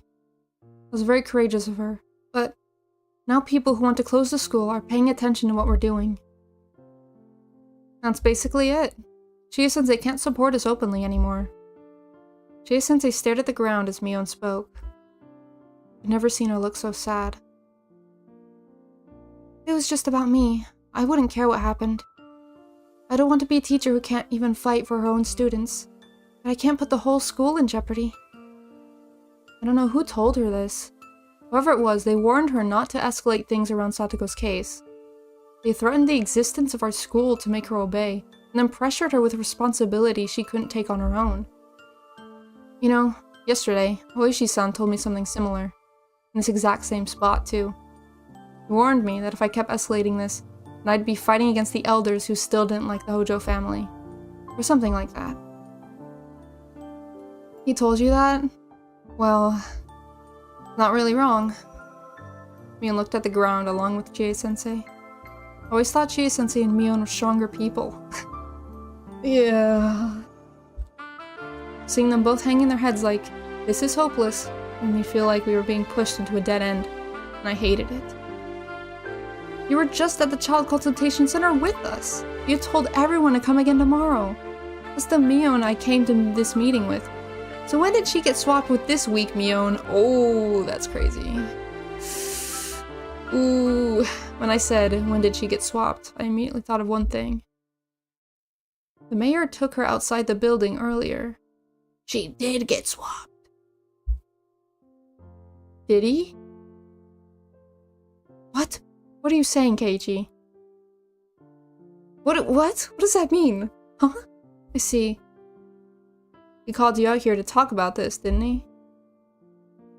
Well, kind of. Felt painful to see her fake a smile like that. She was only out here with him for about 10 minutes. What the hell did he tell her that crushed her spirit? Mion, Chie-sensei, two of you are the strongest people I know. I respect you very much. Can't even imagine what kind of pressure would cause you to change your opinion overnight. I didn't feel like getting mad at them. They were just as passionate about saving Satoko as I was. Towards them, I felt nothing but pity. Maebara-kun, I don't know what to say. You don't need to apologize. I could feel an angry tone entering my voice. I had enough. Tell me something. Why do the old people in the village still hate the Hojo family that much? The damn conflict is over. Satoko is totally innocent, isn't she? Why do they still hate her so much? Who hates her? Whose fault is this? I'm gonna have a chat with whoever that is. I don't think anyone actually hates the Hojo family. What? What are you saying? It's true that the Hojo family was the enemy during the dam conflict. The whole village believed that. But after Satoko's parents died, people started realizing that she was innocent. But no one ever came forward to forgive her. I can explain why. Shion. It wasn't just Shion who appeared. Rena and Rika-chan were there with her. Come out to check on me and overheard what we were talking about. After uniting to turn the Hojo family into their scapegoat, the village was still living in fear. Not because they're scared of them. They're living in fear that if they ended up connected to the Hojo family, they'll be made a scapegoat by the village too. In other words, if you help a member of the Hojo family, you might get attacked by the villagers, just like they did. They still feel that way years after the conflict. Is that true? Everyone was always nice to Satoko-chan at school. Only the old people are involved in this. However, they're the core of the village. They all believe that the leader of the Sonozaki family, my granny, still hates the Hojo family. But that's not true. Granny is also afraid. She thinks that if she forgives the Hojo family, the other elderly people will lose trust in her. Oh my god. This is so stupid. This is all so stupid. This is all so stupid. Like, it's not the story being stupid, it's just literally like politics being stupid, so. This is really complicated. What do you mean? Who am I supposed to punch in the face? Truth is, no one really hates the Hojo family. They all think we should forgive them, but they can't come forward with that opinion. They're convinced that everyone else still hates the Hojo family. So, everyone is misunderstanding each other? That's right. You can ask all of them individually. You'll see that no one really hates Satoko. Her parents' death marked the closure of that hatred. After her parents died, my grandma told everyone not to bother the Hojo family anymore. However, she didn't tell people to forgive them. That's probably because of my father. Rika-chan's father? Why is that? My father was so laid back that people started saying he didn't deserve to be a leader in the village anymore. Rika-chan's dad was a very relaxed guy. I think that helped him calmly resolve things. But at the time, people who were burning with anger about the dam project were looking for a more aggressive leader. My granny came forward and acted as one. in order to reunite the whole village. God forbid men to be chill. God forbid somebody not want to do terrible things. But to be fair, they did need somebody like her mom, her granny, to stop the dam project. Because honestly, without that, the whole village would probably be underwater right now. So, you know, I will say that. Because of her role as an aggressive leader, she can't publicly announce that she's going to forgive the Hojo family. Yeah, old people put a lot of stock in not changing their minds. She can't reverse her policy so easily. That's terrible. People refusing to forgive Satoko-chan and then blaming it on everyone else. They can't forgive her because they're afraid of what other people might think. That's awful. During the dam project, few households actually thought that it would be fine to vacate their homes, but they were getting compensation money from the government. They couldn't say that out loud. The Hojo family, however, came forward with their opinion and announced that they were willing to vacate. Those households gained courage after seeing the Hojo family, and they almost established a group of people who agreed to leave. I'm sure you understand this after today, but in order to effectively protest something, everyone has to have the same opinion. It's important that the whole village is on the same page. For the dam conflict, Hinamizawa was tearing itself apart instead of waging war. They said that it was because of my father was such a lazy leader. He never thought that they'd actually build a dam. He believed that we could reach a peaceful resolution just by negotiating. People thought that that's why some families started agreeing to leave. Supporters of the plan to evacuate? That sounds strange. This is the first I've heard of that. People in the village always said that they supported the dam project. She's right. They usually claim that their enemies supported the project itself. Sounds worse when you call them dam project supporters than if you call them evacuation supporters, doesn't it? Oh my god. If you call them evacuation supporters, it sounds like they're peaceful people who don't want to fight. Calling them dam project supporters makes it sound... Oh my god! This reminds me of one freaking thing that I'm not even gonna freaking talk about, but labeling people certain things, even though technically that's what they're doing, it can really just reframe what the perception of them is in the first place. It can really, maybe they deserve to be underwater. Have you ever thought about that? If Granny didn't exist a long time ago, none of this would be happening. You know? Maybe if Granny was like, hey, let's just take the money and go. None of this would be happening. You know? None of it. Oh my god. I see. It sounds more like a group of bad people trying to submerge the village underwater. It's all about appearances. Coach had appeared. He came out outside after noticing how long we'd been gone. The village of Hinamizawa was brimming with a sense of unity. Mr. Furude was not able to unite the village.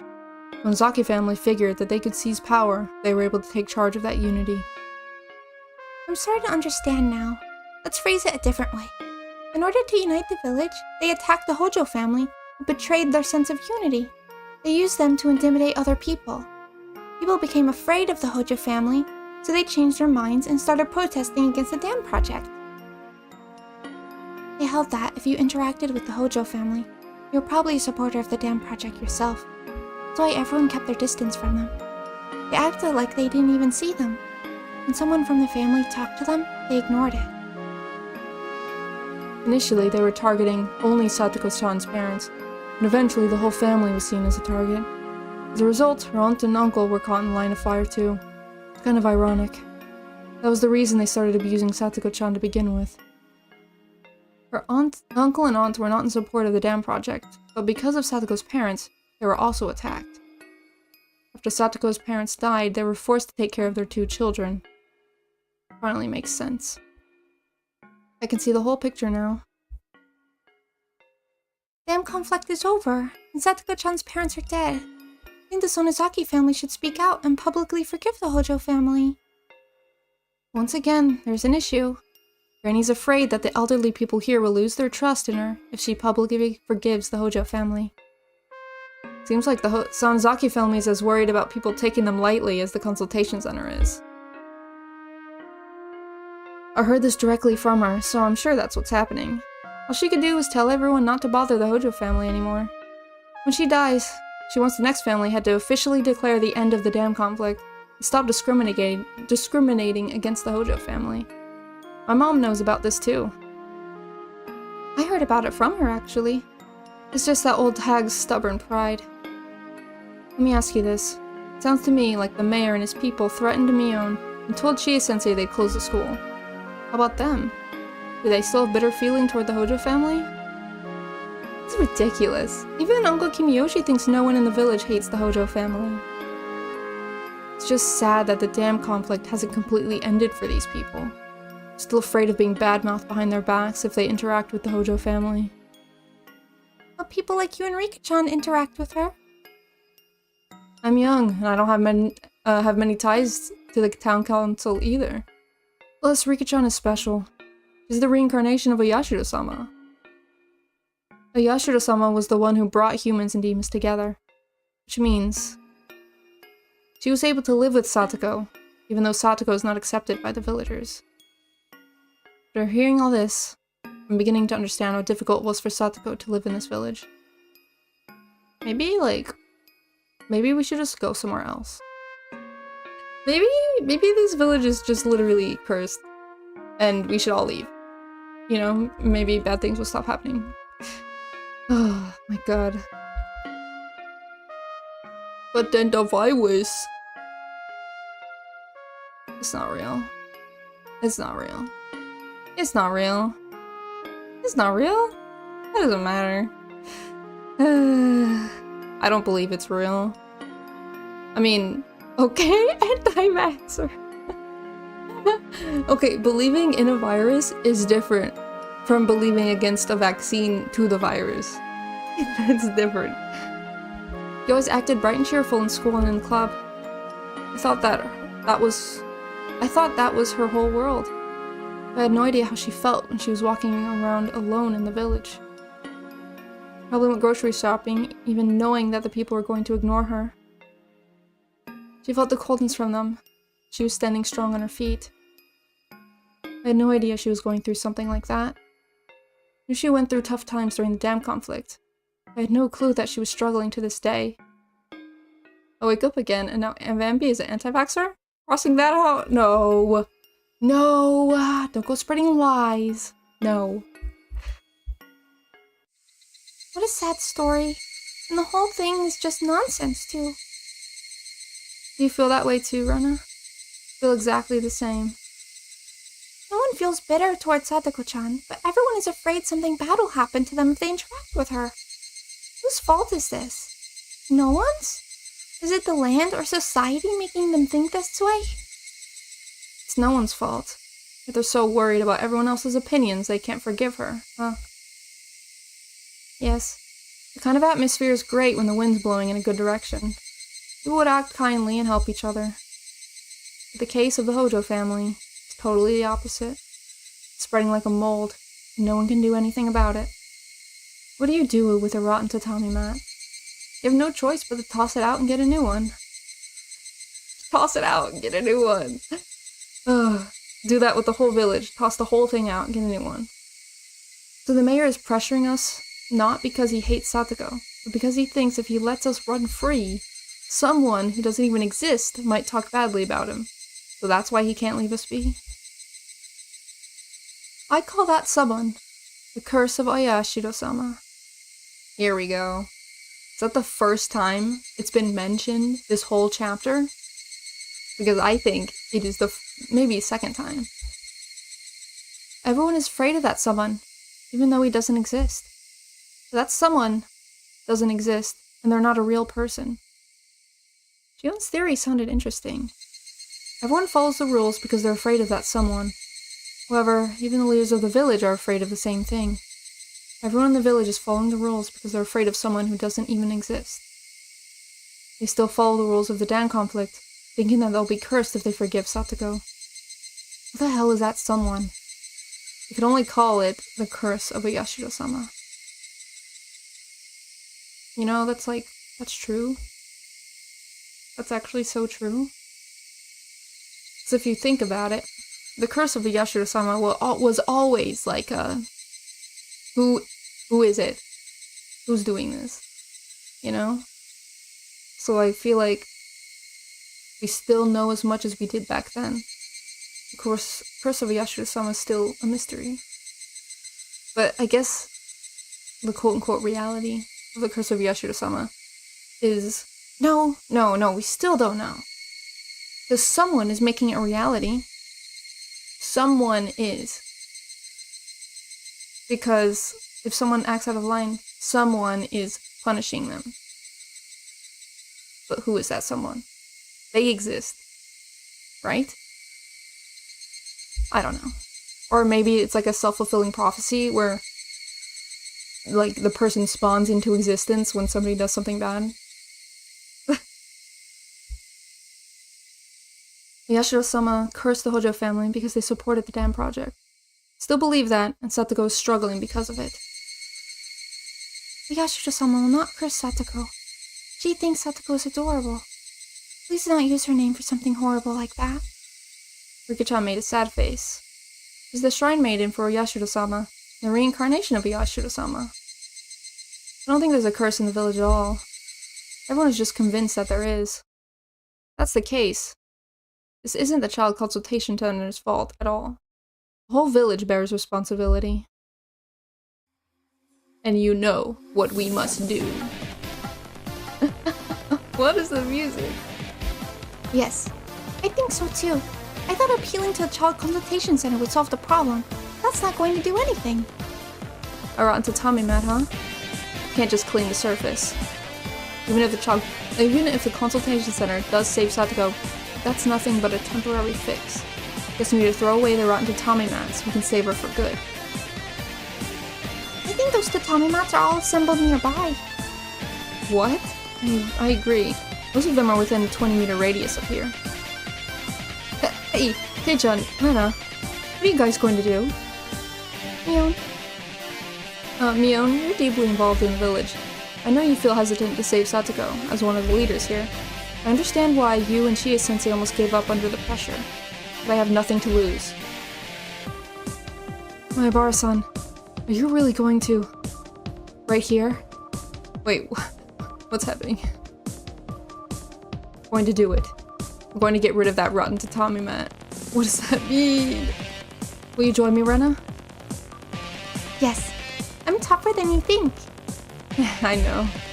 But you should settle down just a little bit. I feel like you could blow up a school if you got too serious.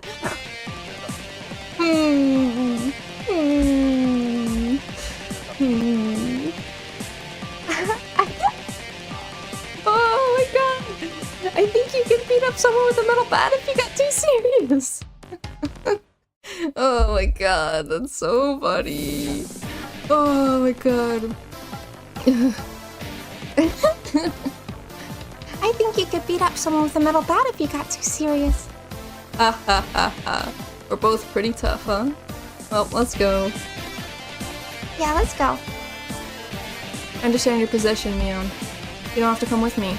Just leave if you think things are gonna get out of control. This is more dangerous than any club activity. I'm damn serious about this. I'm damn serious about this. The next head of her family, she shouldn't agree with me. But she stared in silent approval at what I was about to do. Okay, you're gonna take that risk. Then I'm coming with you too. That's the way. Just watch how I take care of this. What about you, Shi-chan? Fortunately, I have nothing to lose. I'll support you guys. Chie-sensei, Mr. Principal, I understand your stance. We're not in school right now. Please forgive what we're about to do right now. What are they gonna do? You're right. I'm not your teacher right now. Principal and I won't trust our will to you. I'm supporting you guys too. They want me out of the village. I'm willing to close down my clinic. Dang. It's only natural for a master to sacrifice everything to save his future maid. Oh, I can feel everyone's power flowing into me. I'm not even going to try and cool down. I need to be fired up for something like this. As I turned back, I noticed Oishi-san and my dad. I didn't know how long they'd been standing there. You seem excited about something, Mayabara-san. Oishi-san told me last night. There are some things that a man can't give up on. We have to take a chance, even when it's risky. Keiichi, don't stop me, Dad. I know it's important to be polite, but I need to do this for my friend. I'm not going to stop you. Huh? He gave me a big smile. Ever seen my dad smile like that before? I believe in what you just told Oishi-san. There's some things that a man should not give up on. You'll encounter something like that in your life sooner or later. This is that time, and I'm not going to stop you. Oh, Keiichi-kun's father is so cool. Oh my god. Rita. Of course, he's my dad. He's at least half as cool as me. Oh, that's so wholesome. I'm not from Hinamizawa. I can't take either side, but I'll be watching you closely, Mayabara-san. When it's make or break the game. When it's make or break the game. The game? What the frick? Huh? What? When it's make or break it, take the risk and discard for the middle weight. It's something my old friend used to say. I have no idea what that means. Okay, mahjong, I guess, yeah. You can't compromise once you make a decision. If you're going to forfeit, do so immediately. If you're going to fight, be confident in yourself. Mahjong uses double scoring after all. Even if you get a small amount of points several times in succession, you'll lose if someone scores a lot of points all at once. You just have to be confident when you're ready to fight. You play Mahjong too, Mayabara-san? Oh, yes they do. They already know. They started talking about Mahjong together. Oh, okay, him and his dad. This is going to be interesting. Someone from the committee came out and told us to come inside for the meeting. It's time for it to start. Alright, let's go inside. I feel like we're finally getting up on the stage. No wonder we felt something was missing at the Child Consultation Center. Yeah, this was supposed to be the stage all along. We were fighting with the wrong people for the past 3 days. Let's go. Someone pulled my shirt. It was Rika-chan. Keiichi, you're not only Satoko's best friend. Wait, you're not only Satoko's best friend. You're also a member of the village's 3 families. You could just watch what Ren and I are going to do. If you're willing to help us save Satoko, I want you to support us. You're going to try and change those hard-headed men? I'm going to change them. I told you before. Fate is thinner than a piece of paper. I'll tear it down with ease. Oh, Lord of mercy. Oh, perspective switch! Oh, frick! Oh, frick, that's crazy, actually. Oh my god. Oh, what's going to happen? The culling traditions of the village of the curse of the Yashiro-sama. Gion sure has an interesting theory. Keiichi going to smash it in two? Can he destroy the curse of Yashiro-sama? He will break it. Keiichi has the power to break everything. It's not just Keiichi's power, though. Because everyone is working together, Keiichi is able to break anything. His energy is more powerful than the lucky 6 on the die. Yeah! OG sprites and backgrounds based? Thank you, thank you. I would never play Higurashi with anything else. I don't understand how someone could play Higurashi without the OGs. Like, maybe unless they're replaying it, but the OG art is just something that cannot be replaced. It's just, it has aura, you know? Keiichi and a gang stalker in the same frame. That's true. Like, she has probably caused so much horrible things for Keiichi, and seeing them together is like, I don't like that. You know? It's not luck. He's destroying fate with his 2 hands. His own 2 hands. Everyone followed Keiichi and entered the assembly hall. Everyone, yeah, I followed in after them. I'm going to do this. I'm going to do this with Keiichi. If this doesn't work out, that's it for me. I'm going to give it my very best. Oh, Lord of mercy. Oh my god. What's gonna happen? What's gonna freaking happen? But we're gonna have a tip, I think, are we? Are we gonna have a tip? Oh god.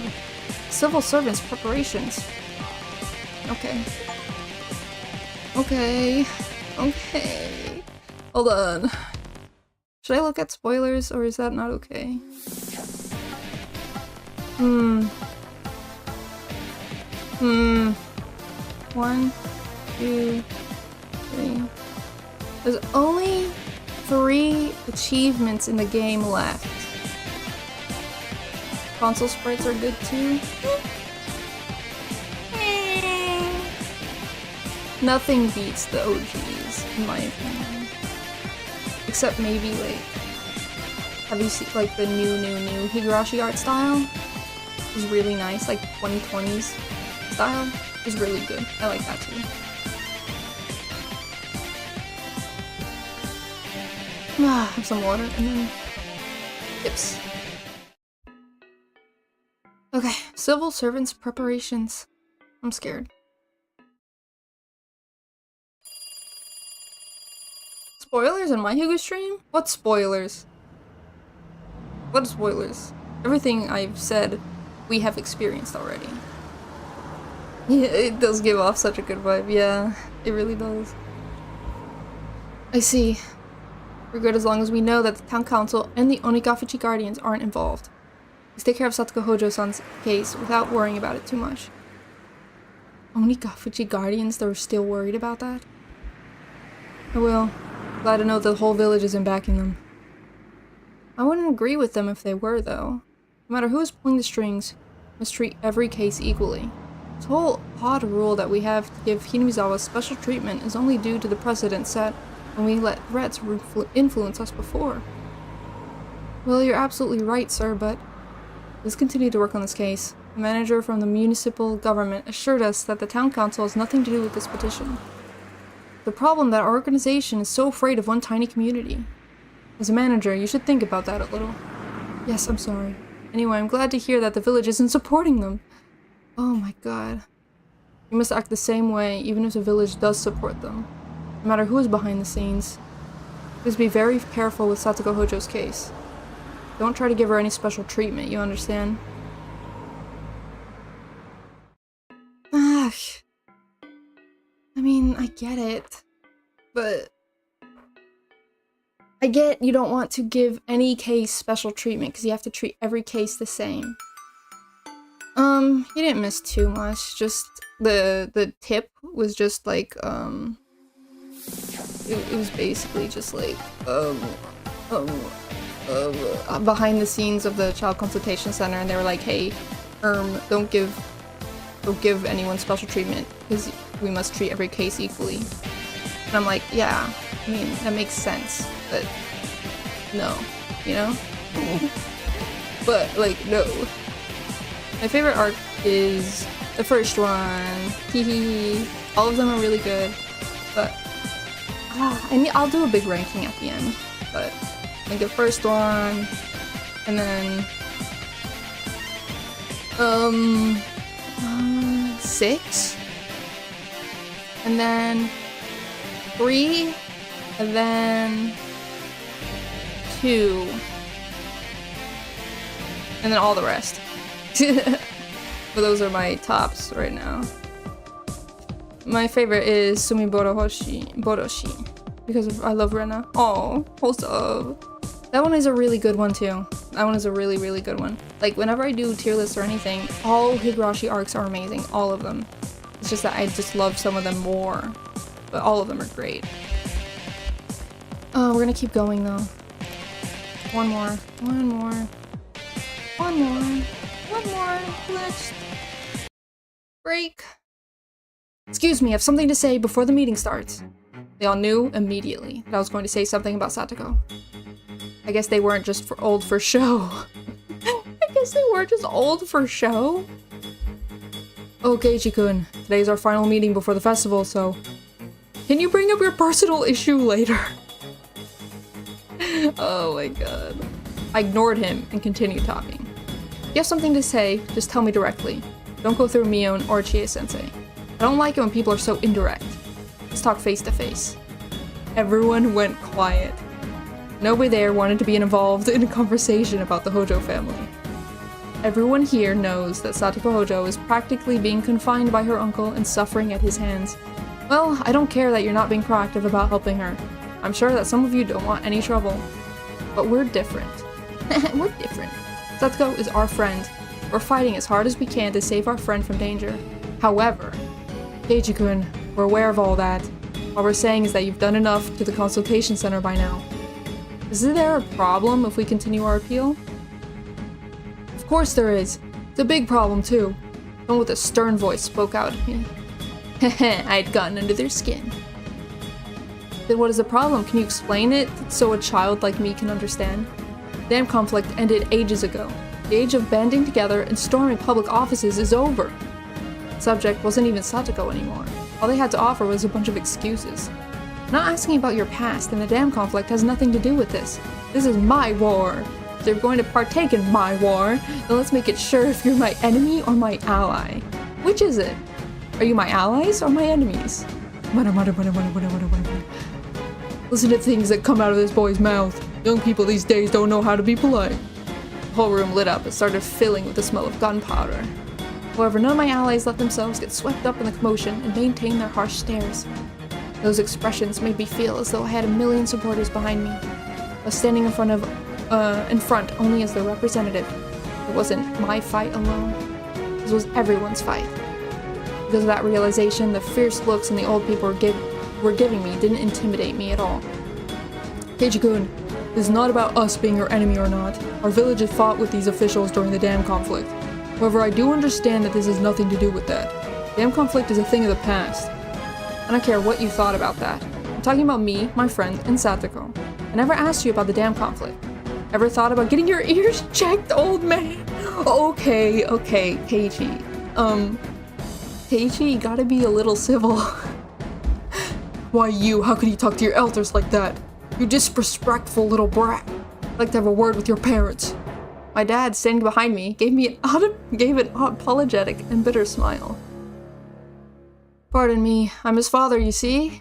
You're his father? How could you raise him like this? I guess I'm not a very good parent. I'm not sure if I raised Keiji the way I was supposed to.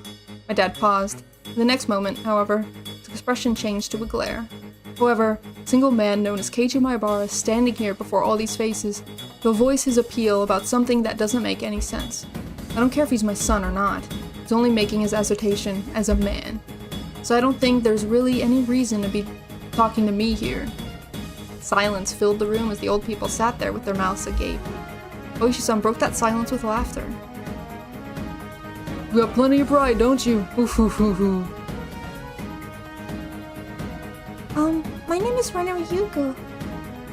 Wait, hold on. Ryukishi 07 used to work in civil service? You know, that makes so much sense. That actually makes so much sense. Because how would anyone know the system this well unless they were a part of it? That makes so much sense. Honestly, that's so good though, because that's how it feels so authentic, you know? That's amazing. Honestly, like, good for him too for working in that, I don't want to say industry, but that part of the, you know, that part of society. It's hard, it's tough, it's rough. My name is Renner Ryugu. Can I ask something? I don't understand the logic of the damn conflict being over becomes a reason that we shouldn't make our appeal to the Child Consultation Center. Could you explain to us in detail? Rena's voice remained perfectly level, as though the matter didn't concern her. However, I could see the fury in her eyes. I was probably the only one to notice that fury. The old people seemed like they'd rather deal with her than me. Reina-chan, this village has no reason to fight with the government now that the dam conflict is over. During the time, we did fight them, true. But after the conflict was over, that's water under the bridge.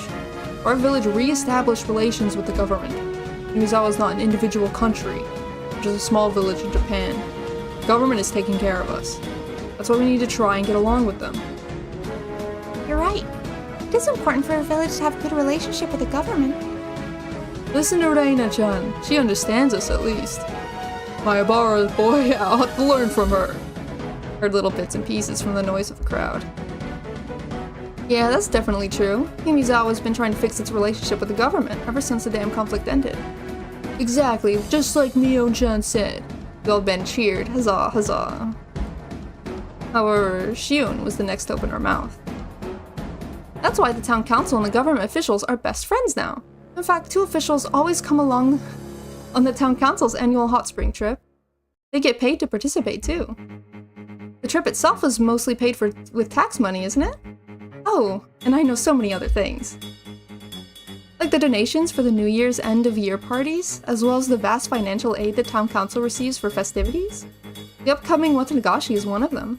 The government is putting millions of yen into subsidies and aid. They're the ones who pretty much pay for the whole festival. Ever since the dam conflict ended, the festival's been getting bigger and bigger. It's because we're receiving money from government officials. So if we get in trouble with them, we might not be able to hold the festival next year. That's why Hinamizawa keeps kissing their asses. Isn't that right, Uncle? Ooh. Ooh. Jode. Ooh. Shio-chan. How do you know all that? I switch places with my sis sometimes. What the hell? That's a ridiculous story. Still don't understand why you're against what we're trying to do. Rena, will you sum this up for me? What are they saying? Well, basically they're colluding with the government officials so they can't risk upsetting them. The whole room went into a panic after Rena summed it up so simply. Some of them were ashamed that we hit the nail on the head. Some of them were enraged by our ignorance. Some of them were simply angry at our disrespectful attitudes. All of them combined to throw the room into a chaos of chattering and stomping. Be quiet! Be quiet! They all settled down after Kimiyoshi raised his voice. By the time they quieted down, the man had a terrible look on his face. Keiichi-kun, the relationship between the town council and the government officials has nothing to do with this. You're just sidestepping the issue yourself. No point in mixing the two up together. Listen, we won our battle against the dam project, but we're all labeled as a nest of troublemakers. And yes, we were taking advantage of that image during the conflict. However, now that the conflict is over, that image is working against us badly. We need to try and repair it. Otherwise, this village will have no future. You understand? It's not just us being your enemy, it's much deeper than that. In other words, saying that if Kei-chan rouses everyone to action, then the friendly atmosphere we've developed will be ruined. The old people nodded as Mion spoke. They were assuming that Mion was on their side. Kei-chan, what do you mean by the friendly atmosphere? Does that mean we shouldn't seek help for a poor innocent girl who's being abused? Oh my god! This is crazy. They're trying to say that the Child Consultation Center is doing their job already. But they want us to stop interfering. Given their position, the officials can't say leave us alone that strongly. So they're asking our village to deal with the matter for them, since they're granting us a lot of subsidies. Oh, so what you're saying is the town council is the government's lapdog? Hey you, watch what you're saying. Be a little more respectful, why don't you? Why don't you watch what you're saying? I hope you're not refusing to help her just because Satoko is the daughter of the Hojo family. Wait, who's talking? That's not it. We're not saying anything about Satoko-chan. We're just telling you to take a look at the bigger picture and show some more restraint in your appeals. Child Consultation Center isn't ignoring you. I'm sure they've taken your huge protest into account. They already understand your point. We're just saying that you're carrying this way too far. Keiichi-kun, I just saw something really interesting. See? Look at what's in that picture frame over there. Rena pointed at the wall, and everyone followed the direction of her finger. There's very many different picture frames all over the walls of the assembly hall. It mostly had to do with the dam conflict, and were usually about glorifying the Onigakuchi Guardians. Rena's pointed at a framed article. Kimiyoshi-san wrote it, way back when he was the leader of the Guardians during the dam conflict. Look at the middle portion there. We attempted peaceful negotiation, but the government and their marionette, the president of the electric company, declined. They have trampled on our village's democratic movement and our native land with indescribable atrocities. Meep. That's what Kimiyoshi wrote for the dam conflict memorial. He wrote the same thing on the monument, too. Everyone knew why Rena had brought that up. You could hear them all gulping. They attempted to negotiate peacefully with the government and its marionette, the electric company. What's this? Are you sure they don't mean the Hinamizawa Town Council? Hinamizawa right now! Oh my god! Holy Jesus! Yeah, that's perfect. What are you saying? We're not their marionette. We're just trying to cooperate with them. Calling us a puppet is just splitting hairs. But that's what you just stated. You clearly told us that you want us to stop, not because of Satoko, but for the sake of the village. You said there's an issue because the village needs to maintain a friendly relationship with the government. Don't tell me you didn't say exactly that. You did say it, didn't you? I heard him. He said it's nothing to do with Satoko-chan. Mion, thought there was a saying in this village. Something about the whole village come together for one villager. If there's one person coming, 2 should throw rocks at him. There are 2, 4 would do so. There are 8, 16 would fight back. There's 1,000, the whole village should stand up and fight. One person is abused, the whole village is abused. We all work together for that one villager. That's the unity of the Guardians. The unity of the Guardians is stronger than rock. That's what their leader said back in the day. Ugh. Mayor Kimiyoshi used to be the head of the Onagafuchi Guardians. He crossed his arms and started to groan. There were many things he wanted to say, but he knew that none of them would make him look good. That's so crazy! So he continued to stay silent. When I moved here, Mion and Shion told me the valiant story of the dam conflict. That unity didn't just start a few years ago when the dam conflict happened. I believe those traditions have been here for over 40 years, ever since Japan lost the war. That's why I really respect those who fostered the unity here since that era, and I find them incredible.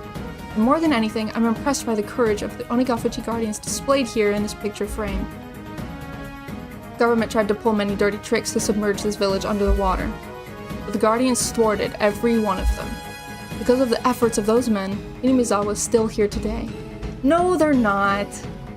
No, they're not. They're not kissing ass. I think they're just trying to hammer in, like, the unity that they're supposed to be standing for. But now they're going in the complete opposite direction because they're trying to fulfill, like, they're just trying to please the government, you know? I don't care about one person because they're trying to, you know, be good with the government. But is that always the right thing to do? I don't know. I don't know. Because of the efforts of those men, Hinamizawa is still here today. If they hadn't done anything, we'd be at the bottom of a lake right now. I'm grateful that this village still exists, and that with its proud unity and beautiful scenery. I'm proud to call myself a resident of Hinamizawa. That's damn right, someone shouted. It wasn't one of my friends, one of the elderly villagers. That's why we fight. We fight because we all live together in this village. There's one person coming, 2 should throw rocks at him. There are 2, 4 would do so. If there are 8, 16 would fight back. There's 1,000, the whole village should stand up and fight. One person is abused, the whole village is abused. Get together for one villager. That's the unity of the Guardians. Satoko Hojo is one of us. Maintaining the agenda is our top priority. I don't know. What does that mean? What are you saying by this? You all know how horrible her uncle is. You all know that we can't leave her alone with him for a whole month. We need to save her from her uncle right this minute. We need the power of the Guardians one more time. We need the spirit of the Guardians to reunite again. The Guardians? Calling them that sounds like they're freaking super. We need the Guardians to come back. I know they retired a long time ago, but they need to come back to fight. What? I do I don't know power scalar memes, sorry. Ren and Mion applauded, and the applause quickly spread to everyone. I saw smiles creeping across the faces of the old people. However, they quickly wiped away those smiles and started discussing with their neighbors. Keiichi-kun is right. It's not like the Hinamizawa has to obey the government all of the time. But the damn conflict is over now. The government officials are taking care of us too. Wasn't aware of that. Are they really supporting us that much? Well, on a personal level, I agree with that, my Ibarra voice is saying. I can approve of how the town council is operating. Keiichi-kun is right. The village can't put pressure on him just because the government is telling us to do so. Mr. Mayor, we might not be able to support Keiichi-kun, but I also think we have the right to tell him to stop. I don't think we have the right to tell him to stop. I don't like this Mayabara boy's attitude. Way too disrespectful. You think you get away with talking to us like that? 3 scary old guys came up to yell at me. And you know what that means. 3 more will come right back at him or whatever. I don't know. I raised my own voice and yelled right back in their faces. It's not about my attitude, it's about the soul of this village. Get out of here if you don't have the courage to stand up for one innocent villager. Oh, how dare you speak to me that way? Whack. The big old guy smacked me upside the head. What do you think you're doing? Whack. I hit him right back! And the room went into a panic. Oh my god! Oh, holy. Guys, stop. Oh, I'm trying to imagine the JoJo scene where they kicked that one guy. That's literally it. Hydrate, thank you. This is insane. However, Ren talked back to him with a firm look in her eyes. If one comes at you, two should fight back. Isn't that the spirit of Hinamizawa? Since you hit Rena, 4 of us need to retaliate. Let me in on this. Oh my god! Keiji, brother's going to fight too. Everything you've said is right. We're going to try and stop you with violence. I won't turn a blind eye to that. There are 3 people blocking Keishi's way. We need 6 people to fight them. Rika-chama! I'm impressed to see that courage of yours, Rika-chama. Let me in too. I too will be taking his side. Chie-sensei stood up. Thought she had given up under all the pressure. I was almost going to neglect my student. I prioritized myself, even though I thought I'd do anything for them. I'd be ashamed to call myself a teacher. During her first expression, she stared at the mayor. That was her answer to the pressure he tried to put on her. Chie-sensei, I think I overstepped my bounds as an educator. However, what Mayabara-kun is doing is the right thing. As an educator, I have to acknowledge the fact that he's doing something right. Violence really solves everything. No, it doesn't. They were talking until the bad guys hit them. I can no longer tell him to stop. If I have your support, Chie-sensei, then I have nothing to fear. Let me ask you people one more time. Is it more important to stay cozy with the officials than it is to save the life of one poor, innocent villager? You don't even need to ask them, Kei-chan. This is no ordinary assembly hall. This used to be the headquarters of the Onikafuchi Guardians. Oh god, you're right. The people here were all members of the of the Guardians once. Nobody without their spirit would ever come to a place like this. Mio-chan! Mr. Mayor, Kei-chan's actions are embodying the spirit of Hinamizawa. The way he's trying to fight without fear is exactly what the Onikafuchi Guardians were doing. I think it's shameful for this town council to tell him to stop. You still going to ask him to back off? I'm going to smash all these pictures on the wall and set fire to the flag of the Guardians. Oh my god, Mion! Okay, they might be going too far. Yeah, they might. Mion is showing her inner Shion right now. Don't do that. Oh, stand, Mion!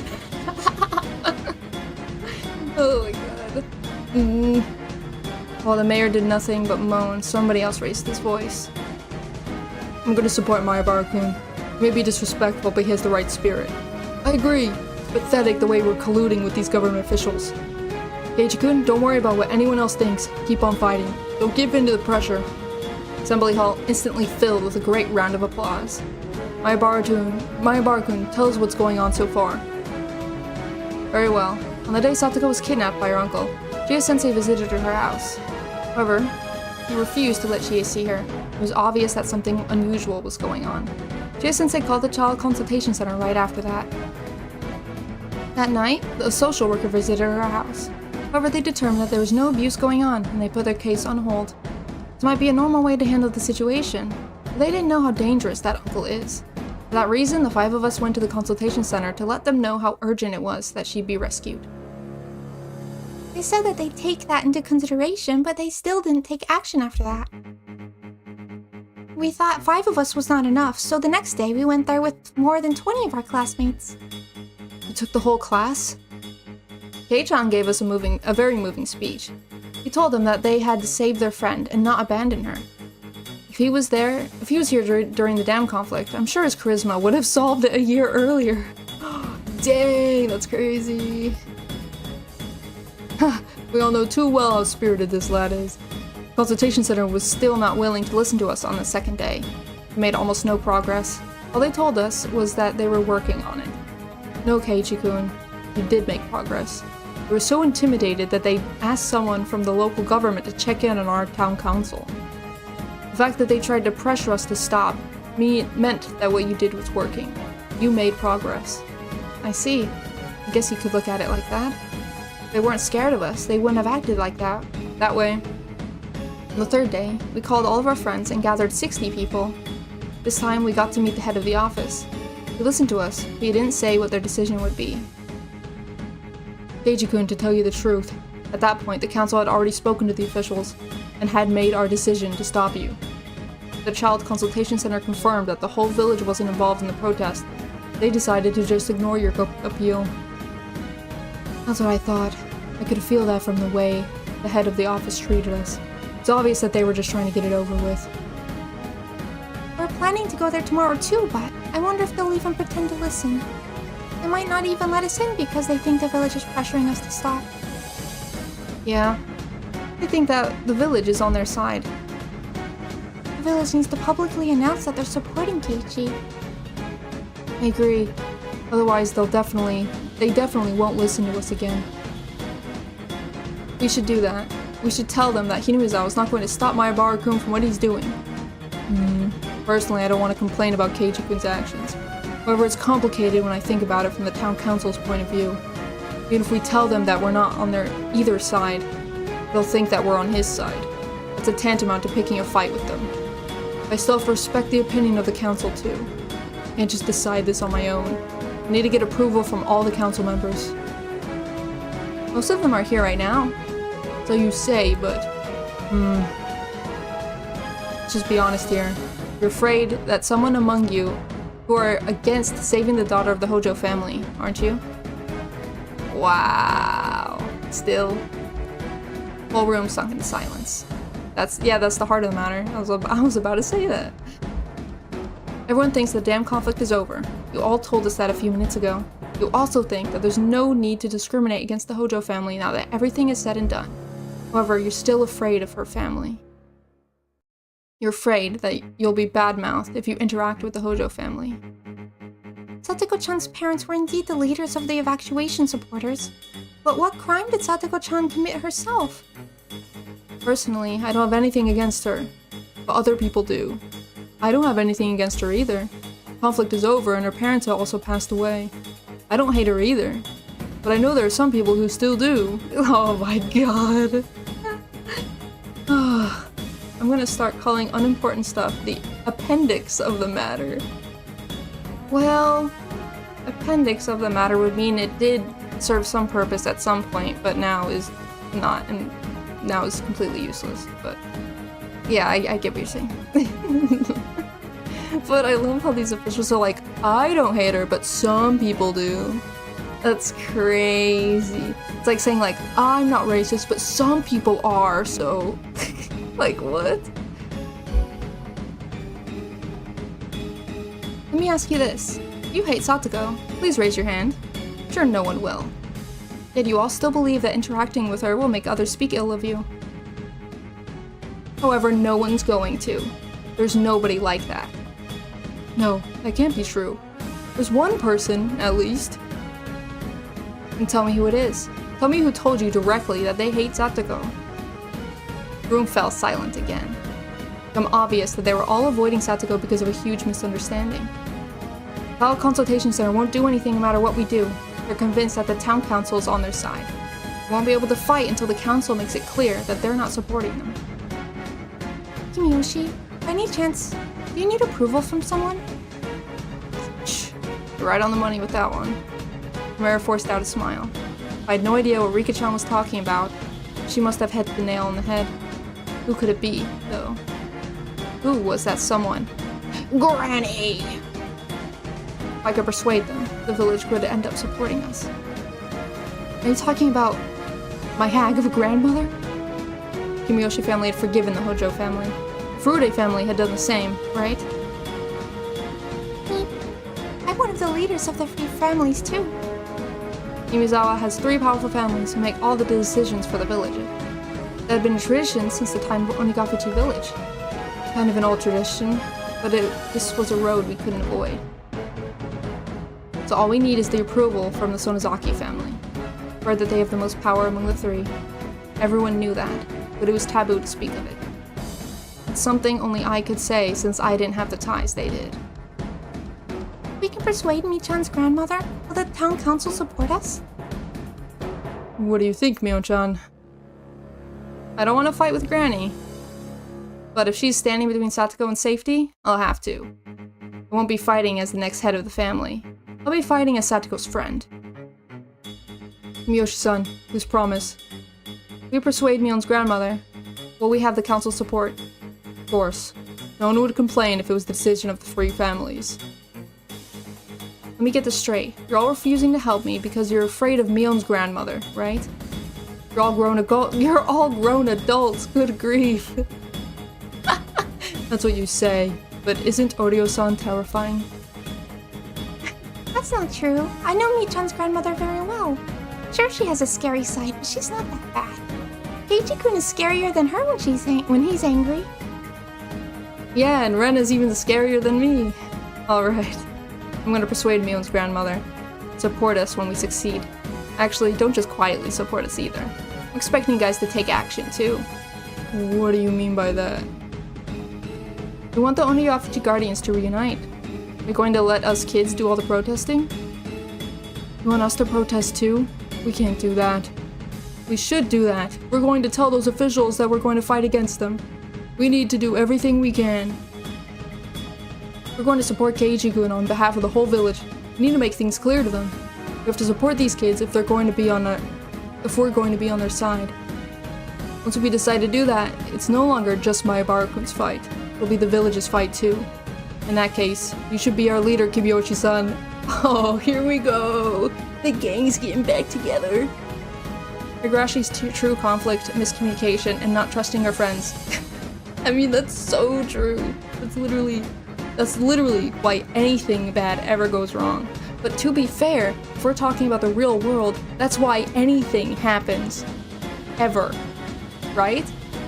Miscommunication, not trusting friends, and being greedy. That's what we're missing, is being greedy. There's no greedy people here. Except, maybe the government. But that's a different thing entirely. There's no way the mayor shouldn't participate in the protest. Alright, I got it already. If Oryo-san gives us her approval, I'll act like a man. I'll help Keiji-kun. Does everyone here agree? Aye! You're not going to help him persuade Oryo-san? Fine. I'll come with him to persuade Oryo-san. The way he talks might be too mature for her. She needs someone who can talk like an old person. I'm sorry for being so disrespectful today. I really have to apologize, everyone. Don't worry. You said some good things. You broke up the collusion in one fell stroke. Your refusal to cave under pressure is the very pride of Hinamizawa itself. I'm sorry for hitting you. I got pretty riled up. No, that was my fault. You did a good job too, Chie-sensei. You're a wonderful teacher. I really didn't know that some people were still bitter toward the Hojo family. Probably. Oryo-san is the most bitter of anybody. However, according to Mion, Oryo-san doesn't hate the Hojo family either. Really, the whole thing was ridiculous. Isn't them hating the Hojo family literally like the cause of chapter, what was it, 6? The one where Shion starts being crazy? No, it's chapter 5, I think. Right? Yeah, where Shion starts like going wild. Because, oh, you hate the Hojo family, you killed Satoshi, blah blah blah, right? Oof. Good for you, Mayabara-san. Never thought you'd get the town council on your side. No, I don't have them on my side just yet. I need to persuade Mion's grandmother first. Oryo-san is like a dictator around here. She won't do anything that would make her lose the trust of the villagers. You've already settled things with the town council, and it'll be hard for the Sonozakis to oppose you alone. You're such a great negotiator. You insulted them at the start, but then you gradually butter them up. I did it the way my dad writes articles for his art magazine. It's the same style he uses. Oh, your father set a good example for you, huh? He's an artist, isn't he? I'd love to see his work someday. Well, haha. My dad doesn't even let me see his work. I guess he can't show it to them either. What kind of dirty pictures is he drawing? Well then, let's go and see Oryo-san tomorrow night. Can't go right away. Once she gets into a bad mood, she'll never listen to us. I'll be coming along too. Who else is going? I'm coming too. Renaissance also coming. She said she'd cleave her head apart if she doesn't nod it for us. Oh, I'm not going to do that. Don't be mean, Chi-chan. I'm going to, Keiichi. I'll talk to Oryo myself. I see. You're a piece of your mind. Of course, I plan to myself as well. I'll try and be there too. Might be able to help just by being around. This sure is getting interesting. Are you ready to defeat this evil hag, sis? To be honest, I wish you'd swap with me tomorrow. Maybe they could. Keiichi-kun, you made great progress today. Yeah, more people we have on our side, the stronger we become. We can save Satsuko if the whole village gets together. The village once won against the national government, after all.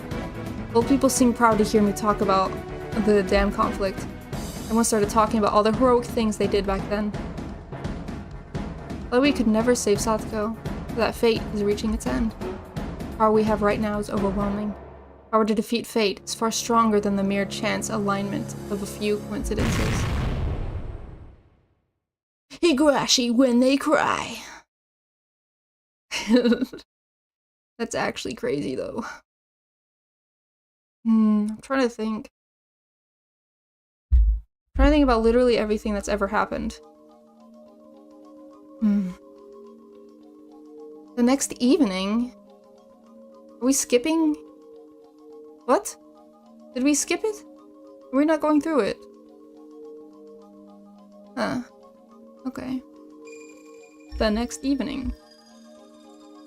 We were all gathered at the Sonozaki residence. It's happening now. Oh, okay. I thought it was happening tomorrow morning. Oh, I guess I just misheard it entirely. Okay. Thought we'd be talking with Mion's grandma over tea or something. However, it wasn't so relaxed, a situation like that. Mion's grandma stayed in her futon. She was propped up against a huge cushion. It made me feel like I was about to talk to a queen. It wasn't the only thing either. There were about 5 members of the Sonozaki family surrounding her, as though it was some kind of Yakuza gathering. Yes, this wasn't just any old town council meeting. It's a meeting of the 3 families. I kind of felt as though I didn't belong, but I also didn't have the time to be afraid. If I could persuade this lady, I could get help from the villagers. So that's the situation. The town council doesn't change their current stance, and no matter what Keiichi-kun says past this point, the senator won't listen to him. At the very least, the town council needs to declare their neutrality. The mayor was the first to speak. The old woman looked very grave. Couldn't tell if she wore an expression like that.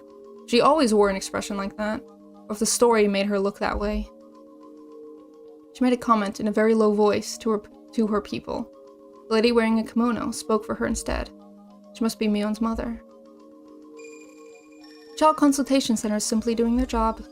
I understand how much you care about her, but they're going to take your appeal into consideration.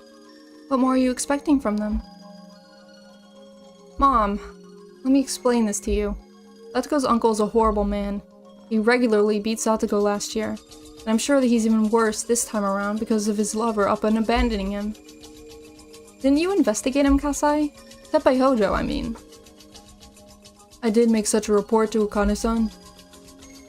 You see, Mom? We let the Child Consultation Center take care of this. It'll take months for them to save Satsuko. Can't let her stay with that jerk for that long. He's not going to die. Stop making such a big fuss over this. Oh my god. The old lady finally spoke. She didn't have anything pleasant to say. She might not die, but... Then shut up, you idiot. Worse, you're not even willing to risk your own life over this. Grow backbone, you twit. Ah, what nonsense. The more I listen, the more nonsense I hear. What? Huh? Wow. So that's why this whole village is afraid of her. This was Orio Sonozaki, known variously as the Hag or Empress Sonozaki. Orio, Satoko's my friend. I want you to save her. Rika-chama, remember what I've told you all this time. You have to choose your friends carefully. Oh! Yeah, choose friends who won't be abused, huh? Rika, have you ever thought about that? That girl's a demon child of the Hojo family. Okay, so she's literally the only one that hates her. I'm disappointed in you too, Dr. Irie. Aren't you old enough to realize what you're doing? Satoko-chan is the daughter of the Hojo family. She's not the one who supported the dam project and fought against the village. I think it's unfair for you to judge her in that way. Shut up. Who do you think you're talking to, you piece of shit? Oh my god. Are you sure that she's willing to forgive Satoko-chan? That's what Mion told me. I think I get where the other villagers are coming from now. Yeah. Why would... Mion said that she didn't hate Satoko. So, like, what? You look like you have something to say, Keiichi-kun. You just let it out. Made eye contact with Mion's mom. She was very pretty, but she was wearing the same grave look as Odio. And then I had no doubts this was Mion's mother. I don't mind talking. Is it really okay, though? Go ahead. Came all the way here to the Sonozaki residence. Just speak if you want to. Rena nodded in agreement. Okay. Orio Sonozaki-san? My name is Keiichi Maebara. Is this the only time Keiichi has directly spoke to her? I think it is. I moved here not too long ago. Nice to meet you. I already know a great deal about you. Let me tell you something. When your family moved to this village, you didn't come here to introduce yourself. That left a pretty bad impression. Oh, really? Oh. Why was Mion only telling me that now? What? Oh my god. I hope I'm not too late to introduce myself. Leave aside the fact that it's Satoko Hojo for a minute. The important thing to note is that a villager is in danger right now. In order to help that person, we have no choice but to make an appeal to the Child Consultation Center. Besides, I'm doing all this of my own accord. I haven't caused you any trouble. But you heard from the mayor that you have been causing trouble, didn't you? The Hinamizawa Town Council and the Shishibone City Hall are working together. The Shishibone mayor and the Virago here had a talk with each other, and they decided to coexist. That was necessary for this village to prosper. But that village is going to let an innocent girl suffer. Did you hear what I just said? No one is going to let her suffer. The consultation will take action when appropriate. You want them to hurry up, but frankly, you're being selfish. The town council and government officials are in a business relationship. They're treating Satoko's issue like it's an ordinary one. So basically, you're saying that you don't care how much danger Satoko is in right now? Like Mion just told you, Teppei is a horrible person. Satoko showed up at the school 3 days after she was kidnapped. She was already at her wit's end. After only 3 days. Can't even imagine what would happen if we left her alone with him for a month. There's no guarantee that she will be saved after that either. At that point, they might just decide to put her case on hold again. Miss Sonozaki, does the emotional damage she's suffering not matter at all to you? So what do you think we should do? I'm making an appeal to the Child Consultation Center asking them to save her as soon as possible. I'm going to continue going to the center until they do. Well then, there you go. You can just continue your appeal. It's none of the Sonozaki's business. Isn't that enough? Damn it.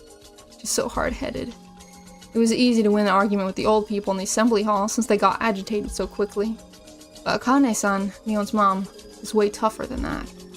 Both the Sonozaki sisters and their grandma are quick to anger, but Akane-san seemed incredibly calm. She was calm, but full of animosity. But I can't continue our appeal anymore. If the town council doesn't tell the officials that they're going to support us, the Child Consultation Center won't listen to us at all. Did you hear that, Mom? We can't just do whatever we want. We need the town council to decide whether they're going to support us or not. Actually, the council's already made their decision. They said they support us as long as Granny agreed. Who the hell made that decision behind my back? Oh my god. Yeah, she'd be upset. You're all aware if the Hojo family acted during the dam conflict, aren't you? If you're asking me to forgive them, my answer is still no. I'm not really familiar, actually. What were Satoko-chan's parents like? Her mom was like a stronger version of Satoko. Her dad was, well, Teppei's older brother. He was even stronger and scarier than Teppei. What? Scarier than Teppei? That's not very funny. I see. I'm starting to understand how they clashed with the Sodazaki family. Guess she hasn't forgotten how much they pissed her off. Ah, you're saying it out loud so we can hear. My children have told me a lot about you. I heard you're one courageous boy. Let me tell you this straight up. We'll be satisfied as long as the old lady in the futon just nods her head. I'm not expecting you all to get involved in our protest. All I need is for her to nod. And if she said no? Oh my god, don't say that! I'd smash her head in and make me own the new family head so she can nod for us. Oh, freak. Okay, you're just gonna say that. What the fucking hell did you just say, you goddamn son of Literally. Oh my god. Stop! You can't power scale the freaking Higurashi characters! Stop! What is wrong with you? Oh my god. Keiichi is so base for that, you know? That's actually true. Someone bring me a sword, I'll cut him to pieces and dump him in the well. Are you ready for a fight, old lady? Whatever you ate tonight will be your last supper. What is happening? Shut up, you fucking little shit. You even know who you're talking to? Evil Ag sent a violent glare my way. The intimidating aura surrounding her became almost visible. Dude, the intimidating aura is here. Normally, I'd be terrified. However, I can't back off today. Satsuko doesn't have much time left. Everyone here knows that. We all know that she'll be forever damaged in only a few more days. We would then cry and lament our powerlessness. We have to fight as best we can, so we have no regrets. There can be no limits to us how far we'd go to save her. Luffy threatens the grandma. It doesn't seem to be an OG anime though. That's upsetting. But they put the scene back in. Higurashi Go. I don't want to get into Higurashi Go and what's going on there. What's going on there. Haha. Ha ha ha ha. But, because I still haven't seen it yet. So, you know. There's no limits how far we go to save her. Let me make this clear. Satsuko is my friend. I'm fighting for her sake. How about you? Heard that you used to be like that. You once fought, you and the whole village, just to save one villager. Isn't that how strongly you rejected the dam project? You're just an outsider. Wait a minute, old lady. I'm not an outsider. I'm Keiichi Maebara from Hinamizawa. I'm fighting to save my friend who's also from Hinamizawa. How can you say that I'm an outsider? Odio-san, Maebara-kun came to this village not too long ago. He's already adapted to our way of life. He's a young man with lots of promise. Since when did you think disrespect is the same as promise, Dr. Hirie?